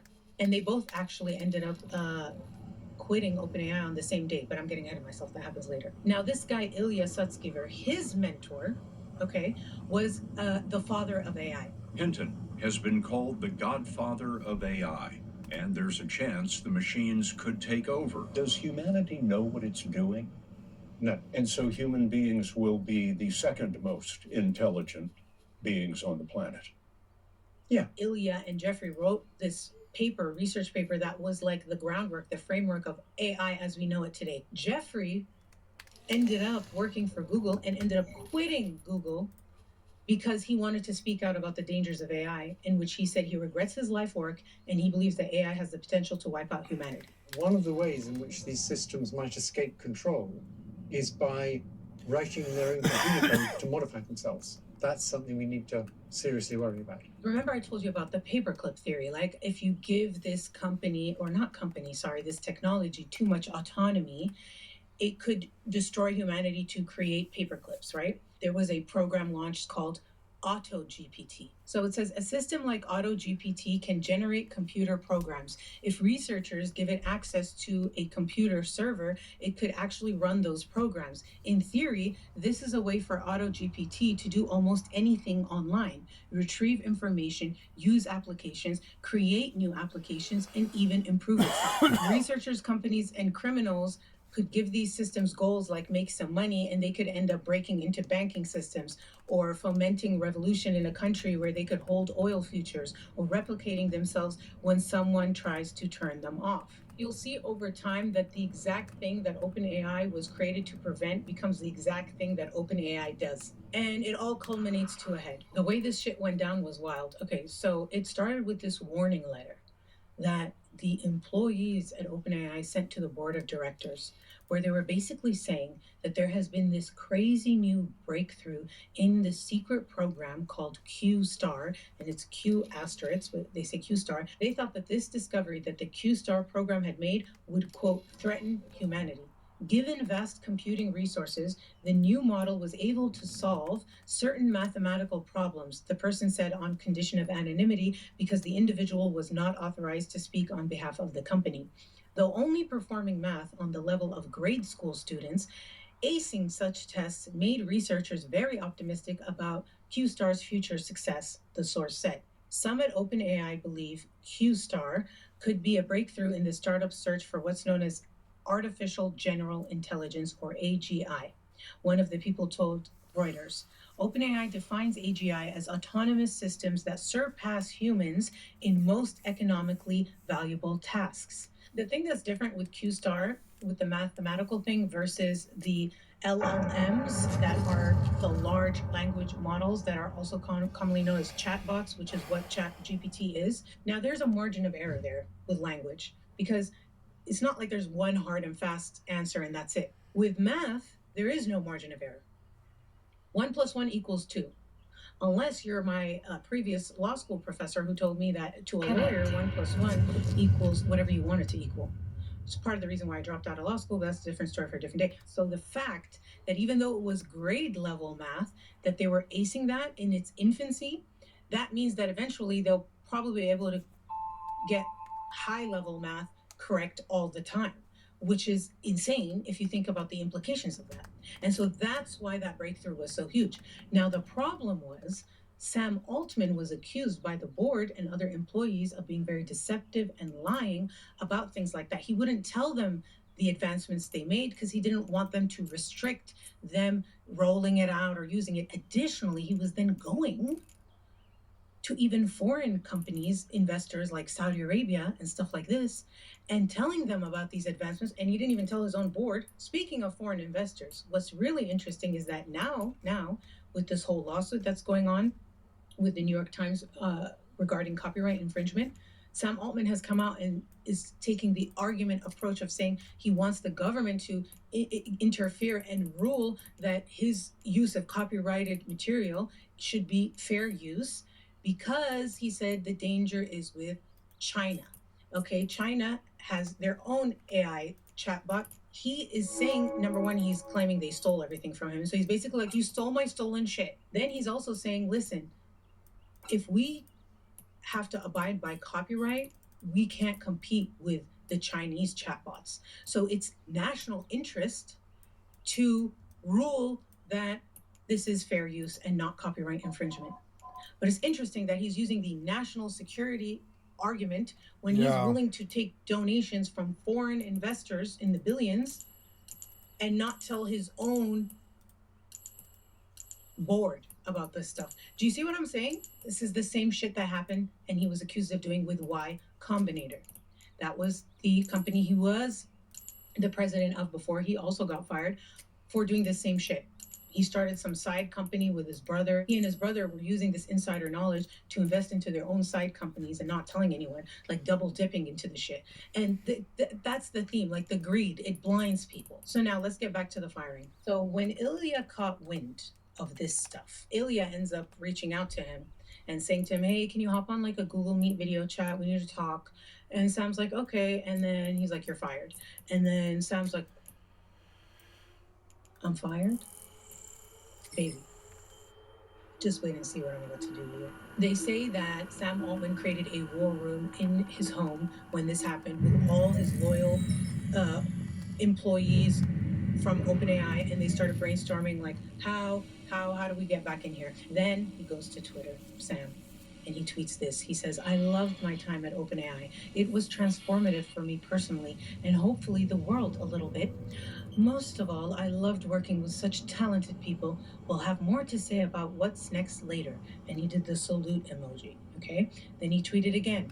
A few hours later, he says, I love you all. Today was a weird experience in many ways, but one unexpected one is that it has been sort of like reading your own eulogy while you're still alive. The outpouring of love is awesome. One takeaway, go tell your friends how great you think they are. Remember Greg Brockman, the one who's on Team Sam, who was one of the original founders? He resigned in protest. He also went to Twitter and he posted this. He said, hi, everyone. I'm super proud of what we've all built together since starting in my apartment 8 years ago. We've been through tough and great times together, accomplishing so much despite all the reasons it should have been impossible. But based on today's news, I quit. Genuinely wishing you all nothing but the best. I continue to believe in the mission of creating safe AGI that benefits all of humanity. And then Microsoft got involved because this is what Sam wanted. He said, I want to be CEO again. I want to fire everyone on the board who voted to fire me. And Microsoft is like, oh, we want to be on the board too. Because even though they were majority stakeholders and investors in OpenAI, they didn't have a seat at the board. They're like, we want a seat at the board too. And then they started saying publicly, like, we're going to take Sam Altman and Greg Brockman, and we're going to offer the employees at OpenAI a lot of money, more than they're getting. And we're going to start our own AI company to compete with OpenAI. And still, though, the board held steady and said, no, we're not going to reinstate you. No, negotiations fell through. But then something happened. There was this open letter from over 700 of the over 700 employees, like most of the employees at OpenAI wrote this letter where they said, basically, if you don't bring Greg and Sam back, we are going to quit and we're going to go to like Microsoft or whatever and work with him. You need to put them back. Now, at first, everyone was like, oh shit, all the employees love him. He must be great. Like, this is so fucked up. This is a fucking like a coup d'etat. Okay, this is like a hostile takeover. Like, Ilya's a piece of shit. How could he do this to Sam? That letter, coupled with this crazy emotional thing that happened where Greg Brockman, the loyal one who quit in protest for Sam, apparently he and his wife got married at the OpenAI offices. And Ilya was the officiated the marriage, is how you say that, I think. And she goes to OpenAI's offices after Sam Altman fired and Greg quit, and she cries to Ilya and she begs him to reconsider. And so Ilya, she tugged on his heartstrings, and now he's seeing all the employees sign this thing. He's like, okay, the tides turn. Turns out, okay, because I looked through all the signatures of those 700 people who signed, and I think number 400, if memory serves, was Suchir Balaji's name on there. And I was like, oh, wait a minute, I thought you were Team Ilya. Turns out there was a whole ass alleged blackmail situation that got all these signatures, because that's a lot. Even on a good day, that's a crazy amount if there's two tribes, that even Sam Altman said there's two tribes. So here's the quote about their signatures and if they were coerced or not. You decide. I'm telling you, you decide. I'm just going to read the quote. It says here, for longtime employees, there was added incentive to sign. Altman's departure jeopardized an investment deal that would allow them to sell their stock back to OpenAI, cashing out equity without waiting for the company to go public. The deal, led by Joshua Kushner's Thrive Capital, values the company at almost $90 billion, according to a report in the Wall Street Journal. And it could have been threatened by tanking value triggered by the CEO's departure. The pressure on Sutskever to reverse his vote was particularly intense. Less than 3 days later, he wrote on X that I deeply regret participating in the board's decision. He also added his name to the employee resignation letter and vowed to reunite the company. This is the tweet Ilya made. He said, I deeply regret my participation in the board's actions. I never intended to harm OpenAI. I love everything we've built together, and I will do everything I can to reunite the company. And then Sam Altman retweeted it with 3 hearts. And they basically end up rehiring Sam Altman as CEO. They fired most of the board. Ilya's no longer on the board. Ilya tweeted and deleted this. It says, one such lesson is that the phrase, the beatings will continue until morale improves, applies more often than it has any right to. Then he deleted that because he's probably going to get beat again. Allegedly. Allegedly. This is all alleged. My conspiracy theory, my speculation. Don't sue me. I'll never kill myself. Okay, I love life. My lip gloss is popping. Also, turns out, according to Suchir Balaji's mom, he hated Sam Altman. She said, he's a very weird person about Sam Altman. Suchir hated him. That much I can tell you. All his friends say he was very vocal against Sam Altman. He never hated anyone in his life. I've never heard him complain in the school days or college days or even coworkers. He never said anything negative about anyone, so he probably had strong reasons for that. So after Sam Altman was reinstated as CEO, November 20th, November 21st, there was an open letter written by former OpenAI employees where they detailed all the things that they feel like Sam Altman has done. And it's very long. I won't bore you with reading all of it, but I will put it up here and you guys can pause it and go through it. Sam Altman's back as CEO, and now he's not only back, but he's got more power and control than before he got fired. So the whole ass thing backfired horribly for the people who were trying to get rid of him. Now, how does this connect to Suchir Balaji? I'm going to tell you. Remember, they say he felt forced to sign this letter and that he hated, according to his mom, Sam Altman. But then something happened. The lawsuit with the New York Times. Okay, remember I told you in April of 2023, they tried to go to OpenAI directly and be like, hey, let's work out a deal. Well, that didn't work out. So in December of 2023, so less than a month or roughly around a month of when this firing and rehiring happened, the New York Times sued OpenAI for copyright infringement. Why is this lawsuit so serious and different from the others? First of all, I read through the entire lawsuit. It's like 60 plus pages. They show how most of the articles that were referenced by OpenAI in training their chatbot were New York Times articles, meaning that they regarded them as a valuable source. They talk about what they want. Not only did they want, they said billions in damages. And if you were to calculate, I think like it's like $150,000 per infringement or something like this, and there's millions of instances of copyright infringement. Like it would decimate the company. Furthermore, and maybe even worse, they wanted OpenAI to destroy its data set and that it trained its stuff on, create a new one that wasn't based on this data set, which would make it useless. This would set a precedent that would make the entire industry basically stunted.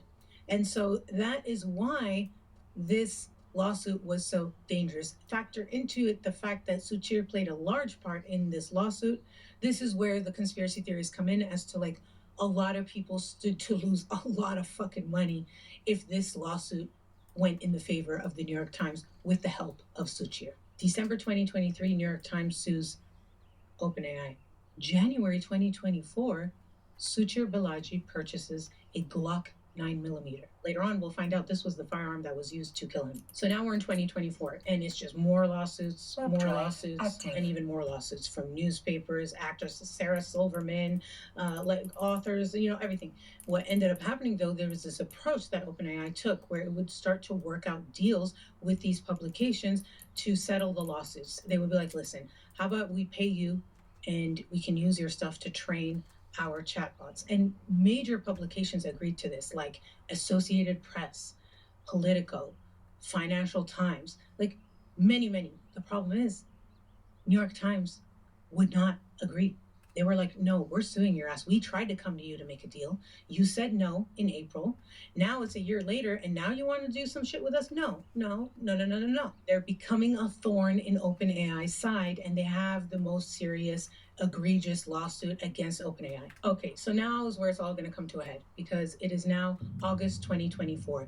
Suchir Balaji and Ilya Sutskever both resign on the same day. Later that day, they go out for drinks to celebrate. Now shit is going to escalate because that was in August. Now we have October. What happened in October? The New York Times article with Suchir Balaji goes public. That same day as the article goes public, he has a blog post where he describes in great detail, like mathematically and shit, why he believes OpenAI has committed copyright infringement. He tweets linking to his blog post and to the New York Times article mentioning it. Let me read you some quotes that I've pulled out from the article that I think are relevant. If you believe what I believe, you have to just leave the company. He said the larger problem is that AI technologies replace existing internet services. They are generating false and sometimes completely made up information, what researchers call hallucinations. The internet, he said, is changing for the worse. This is not a sustainable model for the internet ecosystem as a whole, he told The Times. It doesn't feel right to be training on people's data and then competing with them in the marketplace. I don't think you should be able to do that. I don't think you are able to do that legally. This quote he actually told the AP, Associated Press. He said the bag of issues he was concerned about there were more, but he was focusing on copyright because it was the only one that it was actually possible to do something about. In addition to that quote he gave the AP, he also told them that he was going to try to testify in the New York Times lawsuit against OpenAI. Suchir is showing that he is ready, willing, and able to do this. Okay? He kept saying, I've not done anything wrong. Let's see what happened. Kind of like a warrior, tone. He said, let's see what happens. Also, this happened in October, right? At the end of October, Suchir is said to have met with a copyright attorney. And I talked to Suchir and said, look, you should consult an attorney. And he did consult a copyright attorney. It's November 18, 2024. This is when the New York Times actually named him as a custodian witness, saying that he had unique and relevant documents. Also in 2024, there were whistleblowers. These whistleblowers that came out before Suchir came out, they were talking about the NDAs. And they were talking about the severance package and the way he was treating the employees and stuff like that. None of it had to do with copyright. When Suchir Balaji whistleblew, he didn't whistleblow anything to do with his treatment within the company. It was exclusively about copyright. And it was with the New York Times that he whistleblew, who had this lawsuit that was ongoing against OpenAI. Now, speaking of New York Times and custodian witnesses, I read there's more than just Suchir Balaji as a custodian witness, and none of them are dead. So I was like, okay, wait a minute. Why take him out if you've got all these other ones? Ilya was actually a custodian witness, but his stuff is all redacted. So I don't know what he has to testify and what documents he has. But a lot of the people that were named by the New York Times that they wanted as witnesses, who they said might have relevant documents, a lot of those were actual current employees of OpenAI. And I found when I looked through the case history of all the filings in this lawsuit that the New York Times had filed motion to compel because OpenAI was not giving, or the employees of OpenAI were not giving the documents that New York Times was requesting as part of the discovery of this lawsuit. So he quits in August. In October, he goes public with the New York Times.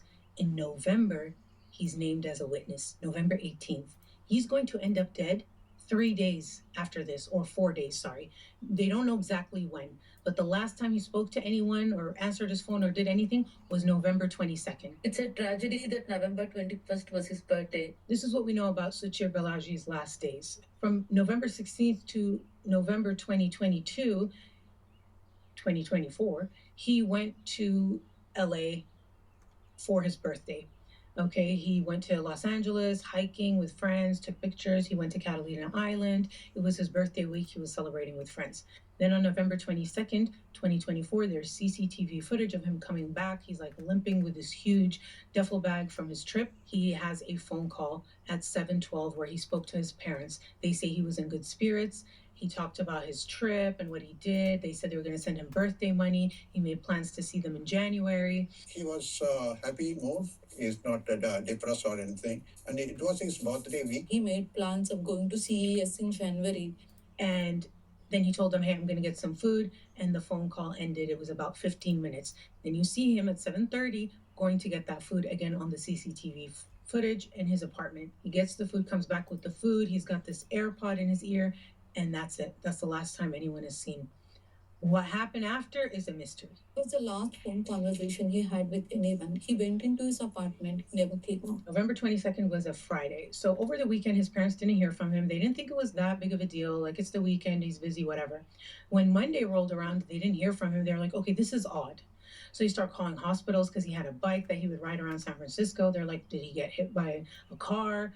And they called the hospitals, nothing. The next day on Tuesday, that morning, they call the cops to ask for a welfare check.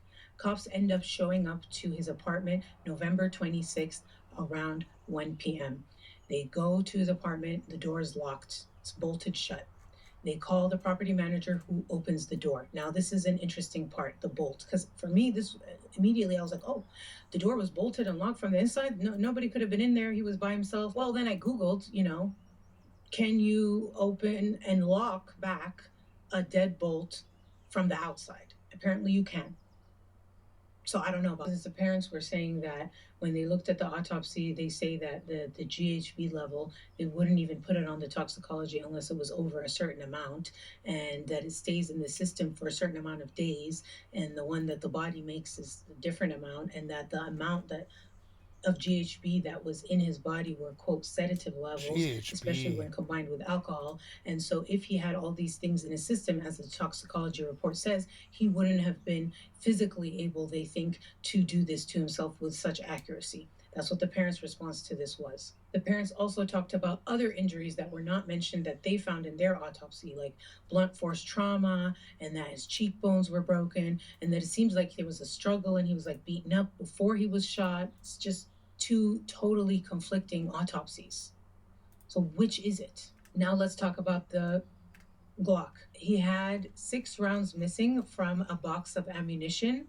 One of the rounds was in the gun case, and 4 elsewhere were found, and 1 is unaccounted for. And then also the bullets, because the parents then also said there's 2 bullets in his head, and in the police autopsy, they say there's 1. So again, conflicting reports. They also say that there was gunpowder residue on Suchir Balaji's hand, but not on the wound, which is consistent if he had been decomposing, which we know they found him about 4 days after he died. So that makes sense. So if he did fire himself, that's where there's gunshot residue according to them. Then here comes the conspiracy theories, right? Did someone make him do it? Was he under duress? Or is that so far-fetched? Did he just take these drugs, go crazy, was stressed out, in despair, and did it to himself? You decide. So that happened in November. The death of Suchir wasn't really announced to the public till December. And all this fallout that I just told you about happened. Now it's January 6th, and remember Sam Altman's sister who accused him of that awful essay? Well, now she sues him. It's not just an accusation. She fully sues him and details just the horrific things he did. And he and his family together write a letter, like the rest of his family, in response to his sister's lawsuit on Twitter, where they basically say like she's mentally ill and they've been trying to get her help and she's got issues. It says, my sister has filed a lawsuit against me. Here's a statement from my mom, brothers, and me. You can read the whole thing. It's a lot. So now we're at the present day. And so what is the current situation? So regarding the lawsuit, something good happened in favor of the New York Times where it was allowed the lawsuit to move forward. There's a certain point where it's like, is the judge going to dismiss it or is it going to move forward? Move forward. So we'll see what happens with that. It's still ongoing. Now let's talk about the theories, because there's basically, in my opinion, 3 theories. The official story, he did it to himself. The foul play theory, someone took him out. Or, third one, some kind of crazy accident if he really was on drugs and all this stuff. Maybe he had like a break and some kind of drug-induced psychosis and Googled stuff and took it and did that to himself. If he really wasn't in despair and it doesn't make sense and he just got really fucked up and made a huge, terrible mistake. These are the things that I'm having a hard time moving past to believe that it's foul play. The thing for me is the deadbolt thing. Like, I don't know enough. You know, yes, technically you could. So they'd have to hire, train someone who's trained in being able to, you know, I don't know, take a magnet or do whatever, pick it and put it back. Is it likely? I don't know. But it's also not likely that any of this shit would happen. So I don't know what's plausible here. But to me, I don't know enough to say if this is just like impossible or not. According to the police, they think cut and dry, nothing there. Same thing with the window. Could have been removed and put back to gain entry. I don't know. What's up with these synthetic hairs? Did someone have a disguise and go in and do something? He was out of town. Did someone come in and was lying in wait? Did they check the CCTV footage from a long time ago? How long were they lying in wait? I don't know. And then as for the foul play, again, we go back to the same stuff. It would have to be like some hitman level shit. And it would cost a lot of money. And whoever would do this has a lot of money. So is it impossible? No. Nobody really knows other than Suchir. For sure is the only one who knows what the fuck happened. So I'd love to know what you guys think. Please tell me what you guys think. I want to brainstorm in the comments and just like have someone to talk to about this, because everyone else in my life is sick of me talking about this thing. And thank you so much for watching. Thank you to Hypnosio for sponsoring this video. Check the link in the description. Use my code. And yeah, thank you guys so much for watching. And I'll see you guys in the next one. Bye.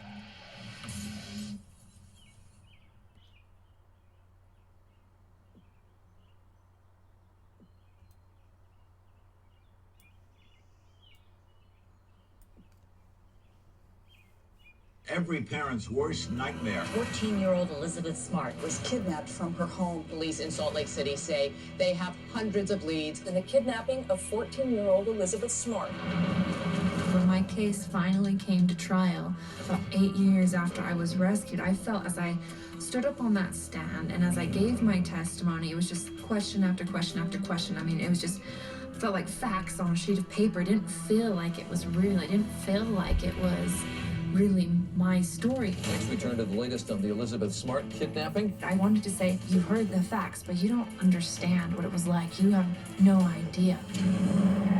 I have a knife at your neck. Don't make a sound. Get up and come with me. This 14-year-old girl is at the center of a mystery and an intense search. I wasn't just raped. I was chained up. I was starved. I was denied water. I was denied food. This is a sick, misguided person. People still say to me, why when your captors took you out in public didn't you escape? They took you to a party. You couldn't escape then? You encountered police officers. Why didn't you tell them who you were? Did you sympathize with your captors? Biography.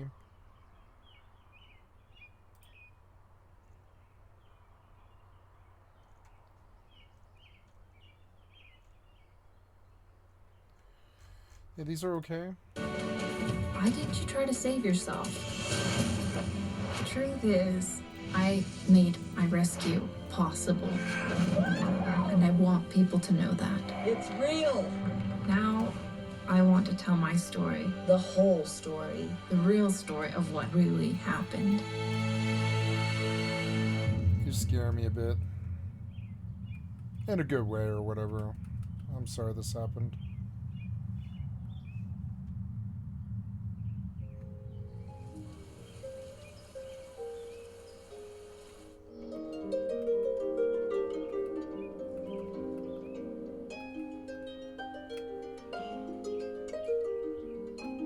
I grew up very much like that happily ever after little girl. Looking forward to that day when your Prince Charming finally comes and you finally meet him and you get married and you live happily ever after. I think that was very much my mentality prior to my kidnapping, and so he took that away from me. The three words that come to mind that really describe it are terror, boredom, and rape. Ugh.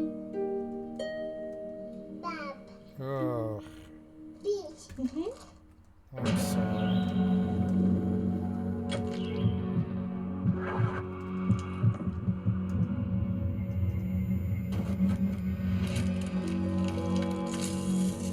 My whole kidnapping, I was living night and day in threat of my life, and not just my life, but my family's life.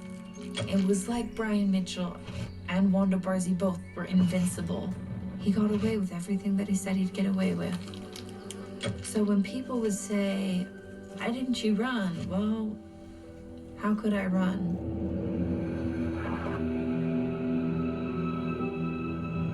I love X4, I will not lie. I think this is an amazing game. In February, we had the Winter Olympics here in Salt Lake City, and my father had been diagnosed with a brain tumor. He went in for surgery quite soon after he was diagnosed, and passed away 2 months after. When he died, I remember just kind of thinking, this isn't right. Why did he have to die? And his funeral was the day before Elizabeth was kidnapped. It was at the end of the school year, and Elizabeth was going to receive some awards, and the principal had called her to play her harp that night. So things were just kind of crazy. That night, I think we'd both been pretty tired with Lois's father passing away, and we were just exhausted. I was trying to cook dinner, waiting for them to come home, trying to figure out where the harp, you know, how we're gonna get that put in the car, and I burned the potatoes. You know, the smoke was not very pleasant. And I went to the window and cranked it open. And so then I remember having our meal, trying to get to the school, and we were late. I was a little bit on edge, you know, just thinking, this is not working out the way it was supposed to. We went home, and I remember going into my bedroom that I shared with my younger sister. Me and Elizabeth had gotten into a routine where we were reading a book, and that night we were reading Ella Enchanted. Yes. I like those princess happily ever after books. I'd read out loud for so long, my voice was getting dry, and I put the book down and went to bed. The next thing I remember was being awakened in the middle of the night, and it was still dark, and at first I heard this voice. And when I first heard it, I thought it had to be part of a dream. Then I heard it again. This time as the voice spoke, I not only heard it, but I opened my eyes. Standing above me was this dark shadow of a man. And I remember him saying, I have a knife at your neck. Don't make a sound. Get up and come with me. And that second time that I heard this voice, I mean, I was instantly awake, I could feel the knife at my neck.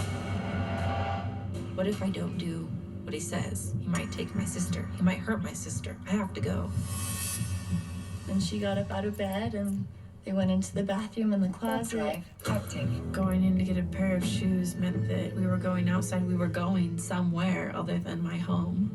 I was asking him why he was doing this when he said, I'm taking you hostage for ransom. And they go out the hallway and we had some squeaks on the floor so you could kind of tell where they were. As he was taking me out through my house, he had whispered to me, you know, if you scream, if you yell, like, I'll kill your family or I'll kill you. And really, at that point, I thought maybe he already had killed some of my family. It seemed like either do what he says and go with him or have your neck cut open and die. I could hear the grandfather clock ticking from downstairs. Dad, please wake up. I was praying in my mind. Mom, can you hear me? Please wake up and save me. He just led me down the stairs, and he still had his knife on me. I was in my bed for a long time trying to work up courage enough to run across and tell my parents. So the first time I got up, I got to about my bedroom door and I just freaked myself out. I ran back in bed and I kept thinking, you know, someone's got to tell my parents what happened. He led me downstairs into the kitchen and out the back door. I just remember thinking, this is real. This is really happening to me. I'm being kidnapped. We got up to the top of this vacant lot, and he, I guess, had glimpsed some headlights coming down the road. I remember him whispering, saying, if this work is true, God, then let this car pass. He was What? kidnapping me, and then he was saying, God, mentioning God in the same moment. It just didn't make sense. If you move, I'll kill you. One tiny peep, and you know what I will do.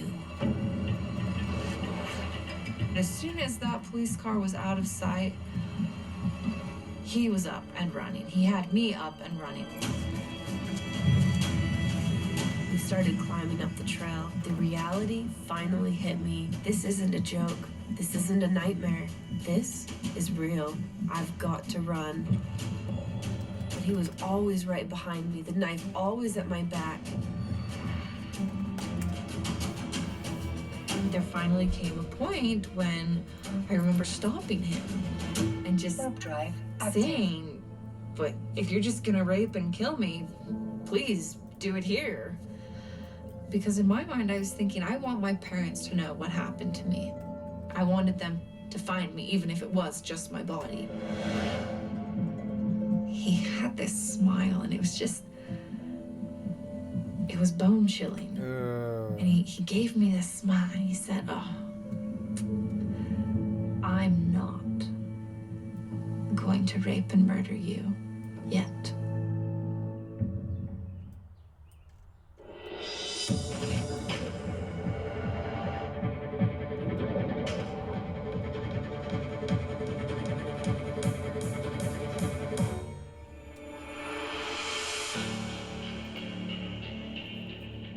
I finally worked up enough courage again to run across to my parents' bedroom and tell them. Mary Catherine comes wandering into the room and says, Dad, you know, somebody's taken Elizabeth. Just being woken up to something like that was very startling, and thinking like, oh, you know, she's had a bad dream. She's got to be here somewhere. This can't be happening.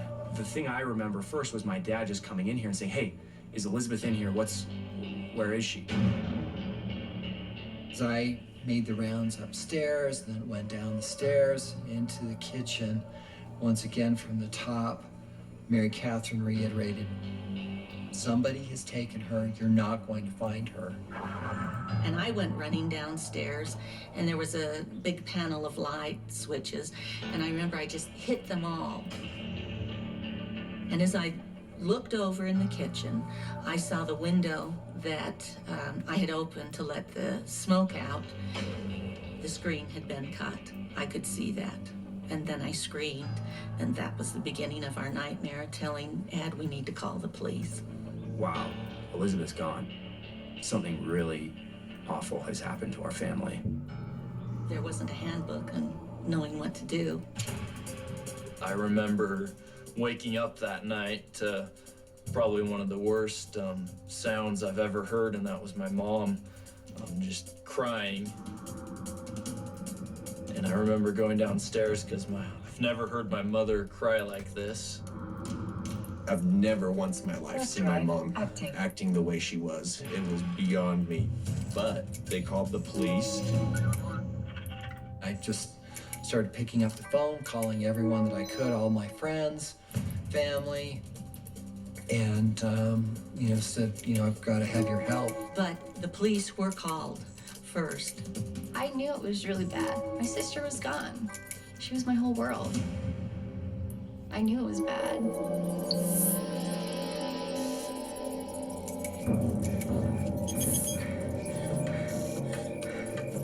We kept going, and that scared me because why else was he taking me? Then he said something about I was his hostage. He was taking me for hostage, and I remember telling him that my parents would pay anything to get me back.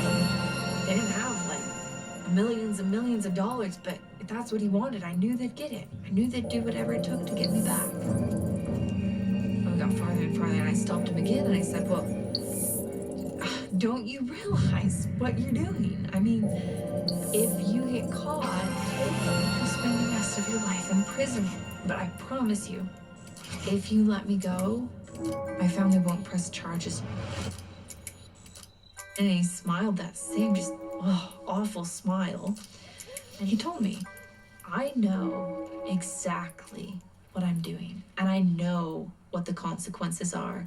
The only difference is I'm not gonna get caught. Drive, acting.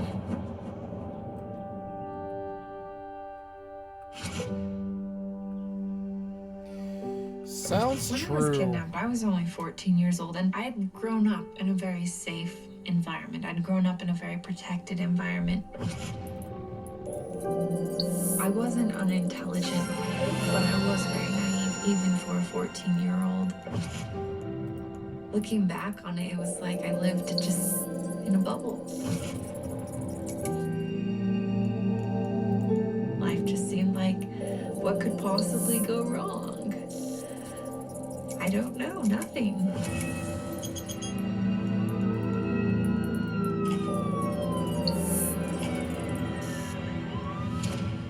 The first two people there were two policemen that came in, and then as Edward was calling his neighbors and anybody he could, quickly, within 10, 15 minutes, the whole area in his neighborhood were mobilizing, looking for her.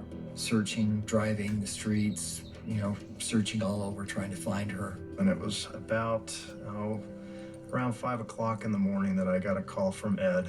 And I remember sitting on the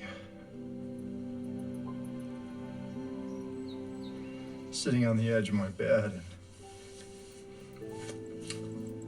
And it's a call that you never want to hear. You never want to get. You get a call like that, it's so surreal. Everybody in the family got the same call, and everybody came as quick as we can. When I arrived, there was a large police presence there, and also Elizabeth's extended family was also inside of the home. I arrived there right around 6 a.m.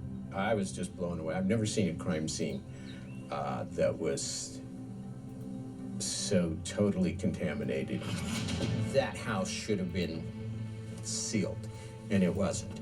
And why it wasn't, to this day, I'm still at a loss. There was just a huge inexperience factor. Graveyard shift officers are usually the youngest officers on the department. But that still doesn't alibi the idea of not doing your job correctly. that scene was contaminated beyond all hope.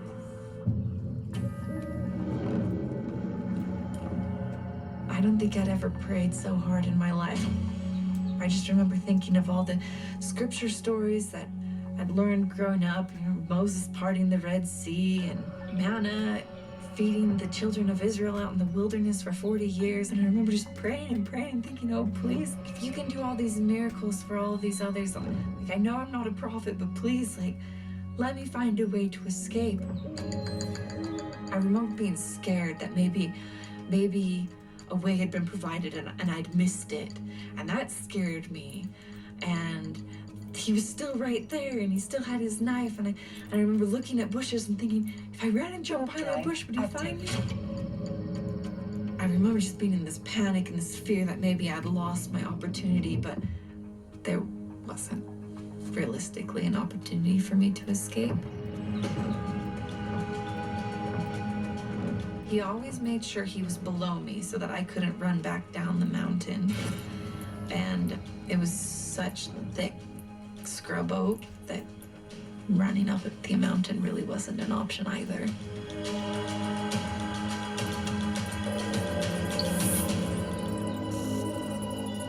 My grandma came over and I fell asleep on my grandma's lap for a couple hours, and then a policeman came and woke me up and asked me questions. She was the only one who saw the suspect and could describe the suspect. And that was it. There was just not a lot of information to pursue. As I walked in the front door, I looked off to the right where the family room was, and Lois was surrounded by family members, and it was the worst sound.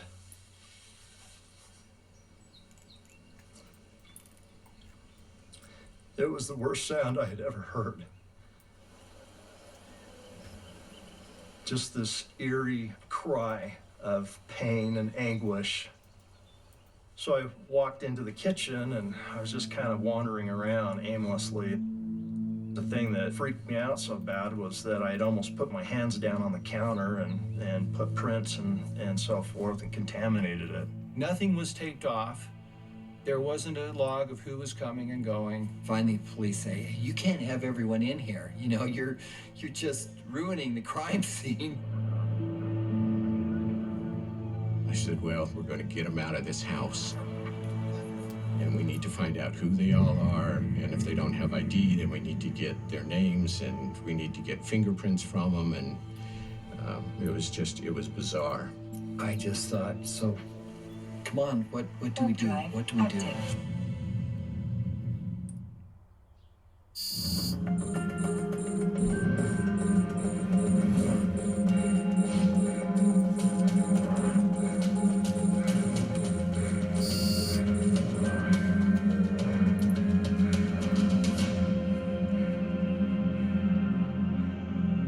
I had on bright red pajamas.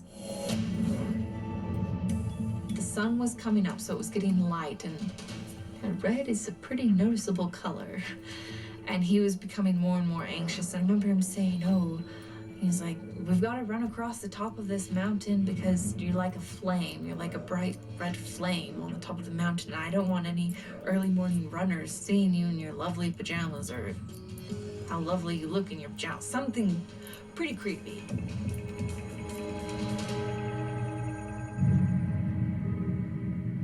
While he'd been taking me up the mountain, I actually had realized who he was. I'd recognized him. He saw me with my mom. I was out with all my siblings and my mom. We were getting close for school, and my older brother, he said, Mom, there's this guy who's asking for work. I think he really needs work or help. You know, can you help him out? He was clean shaven at the time, and so my mom gave him $5, and he didn't even ask for money. He did just ask for work. The next time I saw Brian Mitchell he actually did come and work for my dad. And then the next time I saw him after that was the night he kidnapped me.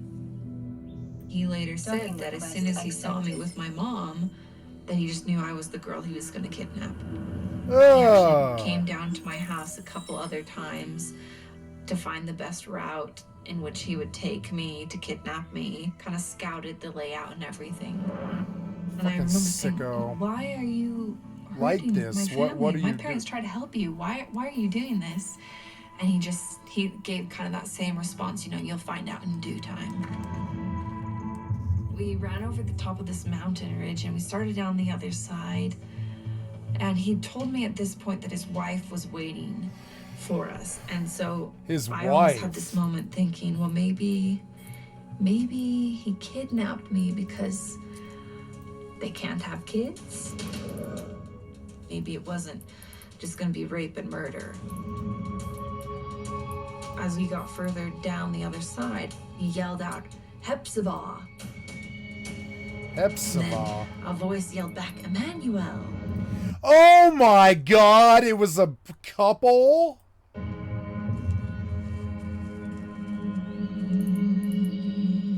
Once we got inside the trees, I saw a tent set up. But I think really the most memorable thing about this whole camp was the woman. She looks scary.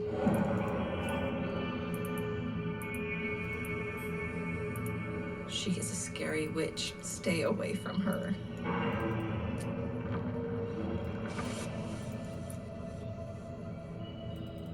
She started hugging me, but it wasn't like a comforting, nice hug.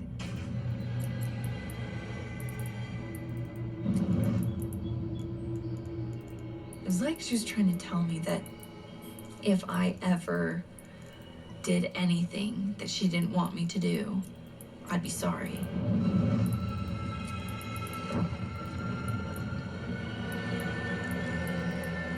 If you can convey all that in a hug, that's what she was trying to convey.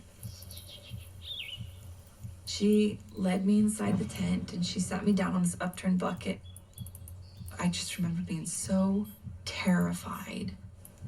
She started washing my feet and then she started to try to undress me. Well, I was really shy as a 14-year-old. And I remember begging and pleading with her, telling her I'd showered last night, that I wasn't dirty, that I wasn't gonna take my pajamas off. She finally just said, fine, okay, put this robe on. I pulled it on over my head, and then I took my pajamas off underneath. Crazy because she had people. told me that if I didn't let her do it, then she would have Emmanuel come in and he'd rip my clothes off me. Or I took my pajamas off, but I didn't take my underwear off, and she threatened me yet again that if I didn't do it, she'd have Emmanuel. Fuck! I lost 30 gold today because I kept dying. Wiggling out God of my damn it. underwear, and then she got up and left me alone in the tent. I just remember feeling like I hate the I had charges. just sunken into complete hopelessness, despair. I just remember being so confused and feeling so scared and just so overwhelmed. Yeah, these fucking weird sickos.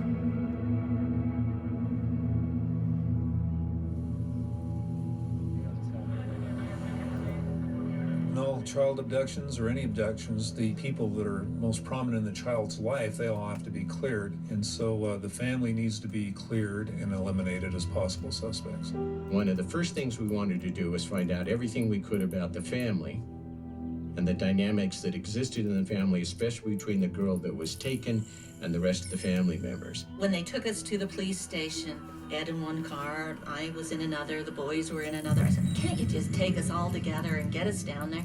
I can't do this. Time is wasting. We need to be out finding her. And when they took us down to the police station, they separated us once again. Ed and myself could no longer be together. And the boys, the two older boys, Andrew and Charles, were taken. I will do planetary interaction tomorrow probably because this is a system that my corp owns that I can make a lot of money. Or, well, no, I should technically do that out in Poshvon still. I don't know. I should refresh her PI and learn it, because it's like good income. I don't mind going to Posh Farm, but I need a station out there, and I don't know about that. I'd have to go back out there.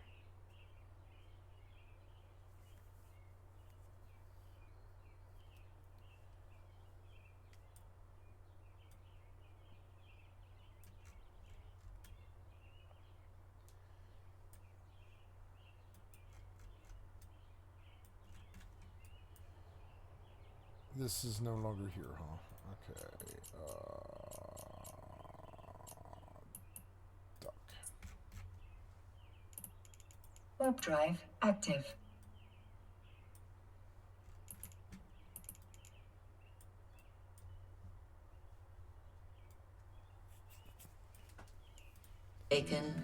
And Mary Catherine was certainly off by herself, and I felt very concerned about Mary Catherine, knowing that here she was, you know, this little 9-year-old, and that she was the only one that saw what happened.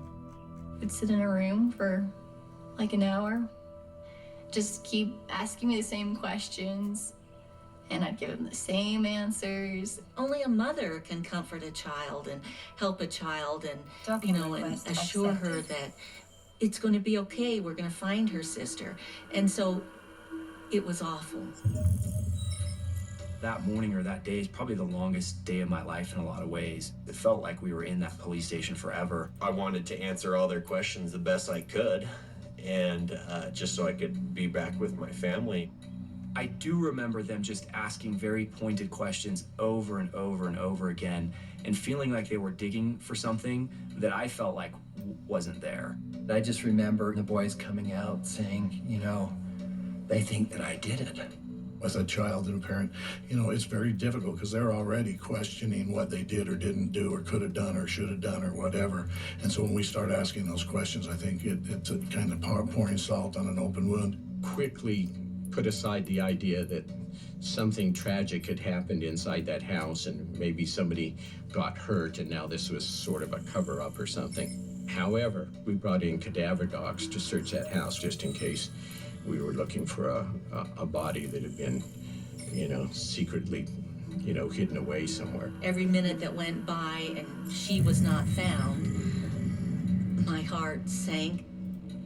They say within the first 24 hours, if you haven't found them, they're more than likely dead.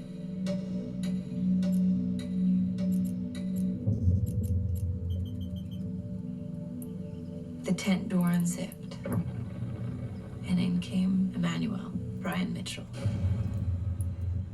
Warp drive And he knelt active. down next to me, and he started to speak, and I remember just thinking, no, just go away, leave me alone.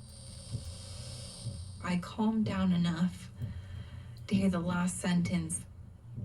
He told me that I was now sealed to him as his wife before God and his angels as his witnesses, and Fucking moron. that could never be undone. I just remember being filled with horror. I remember just screaming out, no. He looked at me and he said, if you ever scream out like that again, I will kill you.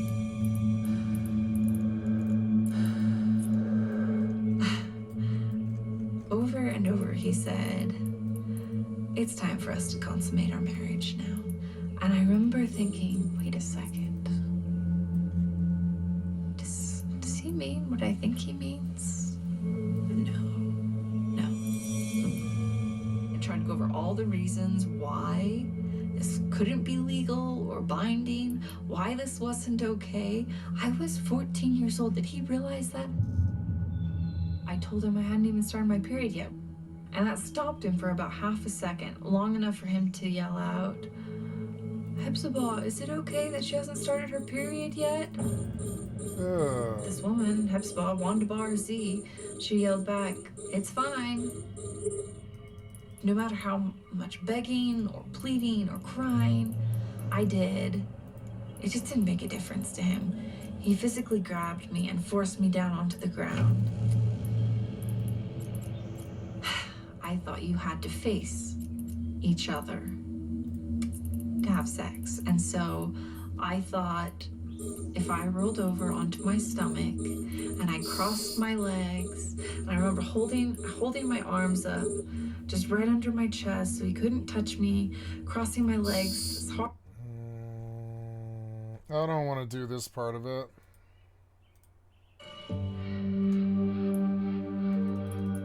That first day, I remember crying so much, and Barzy looking at me and being like, "Oh, you should be happy. It's your wedding day." She's like, "But if you're gonna cry, then take today to cry because you can't cry anymore after." That didn't really happen though. I cried for a long time afterwards. Even though I'd been raped, I was still very protective over my body, and I remember just begging him to leave me alone and to not touch me ever again. And he'd say things like, "Well, we're man and wife. That's what man and wife do. They have sex, and it's important that you engage in all parts of a relationship between a man and wife." And I remember just begging and begging and telling him just I'd do whatever he wanted, just not that. He went ahead and raped me yet again, and there was just nothing I could do about it. I mean, I couldn't run away. I mean, I knew I wasn't gonna travel. Then we looked at computer. Police, people had given up. Maybe they weren't looking for me anymore. That's what you've done. It's so overwhelming. Ed and Lois were doing, and when I came in, there was a law enforcement officer at the bottom of the stairs, and I asked if Ed and Lois were up, and they said, yeah.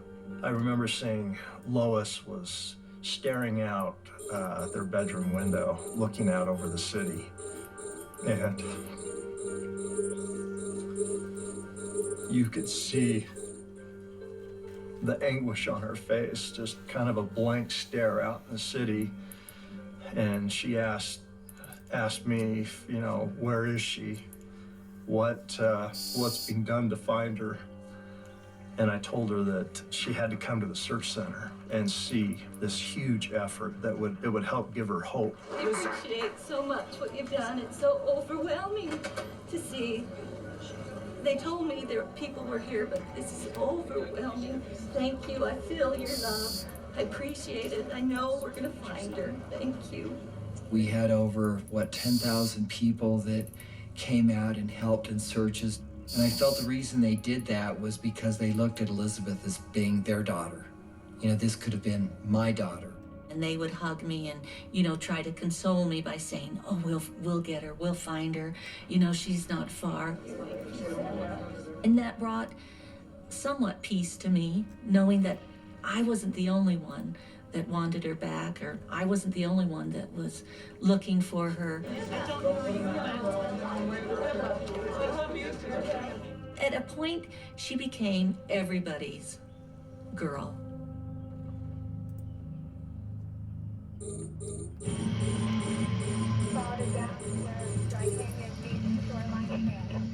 You think of bloodhounds and helicopters and search parties, and you just think, well, surely someone would find you. I mean, we'd walk the whole way. Surely a dog would be able to follow our scent right into our camp. And I remember helicopters being right over where our camp was hidden.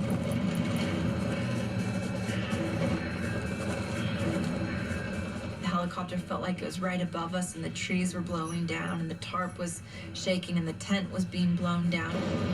Oh, wow, a helicopter, huh? Kept waiting for guys to jump out of the helicopter and rappel, be in their full body gear and come and rescue me, yet that never happened. When I no longer heard the helicopters flying overhead, it was disheartening because it made me feel like maybe people had given up. Maybe they weren't looking for me anymore, that I had just become old news and nobody cared anymore.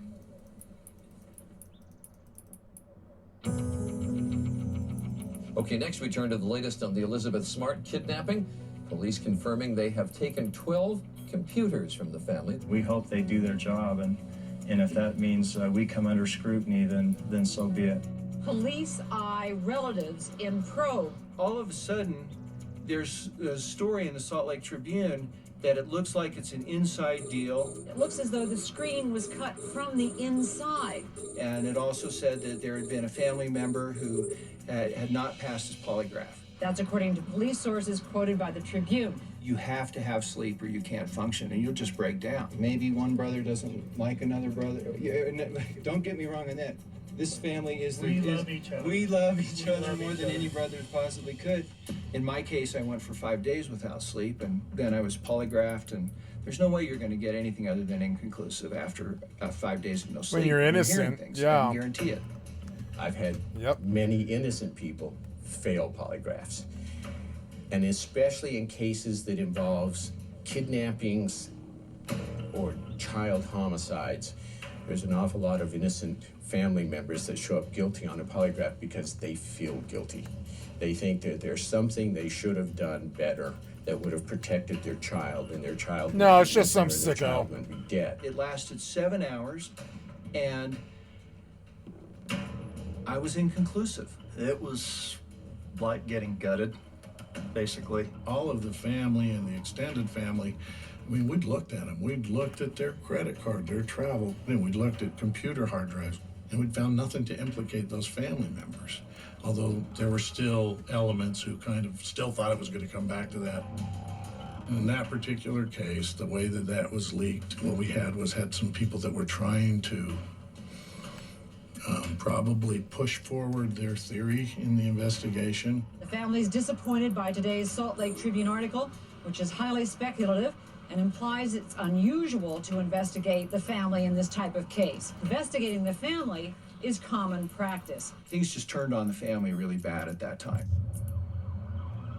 One of the reasons he targeted me was because I was LDS, was because I was Mormon, and he knew what the Mormon beliefs were, and so he knew how I would feel about them, and so he would introduce some new punishment or torture because of what I believed in. The first time he ever brought alcohol back to the camp, I abstained for religious reasons, but he'd say, you know, Christ sunk below all things. You know, he was out among the sinners. He was blessing them. Do you think you're better than he is?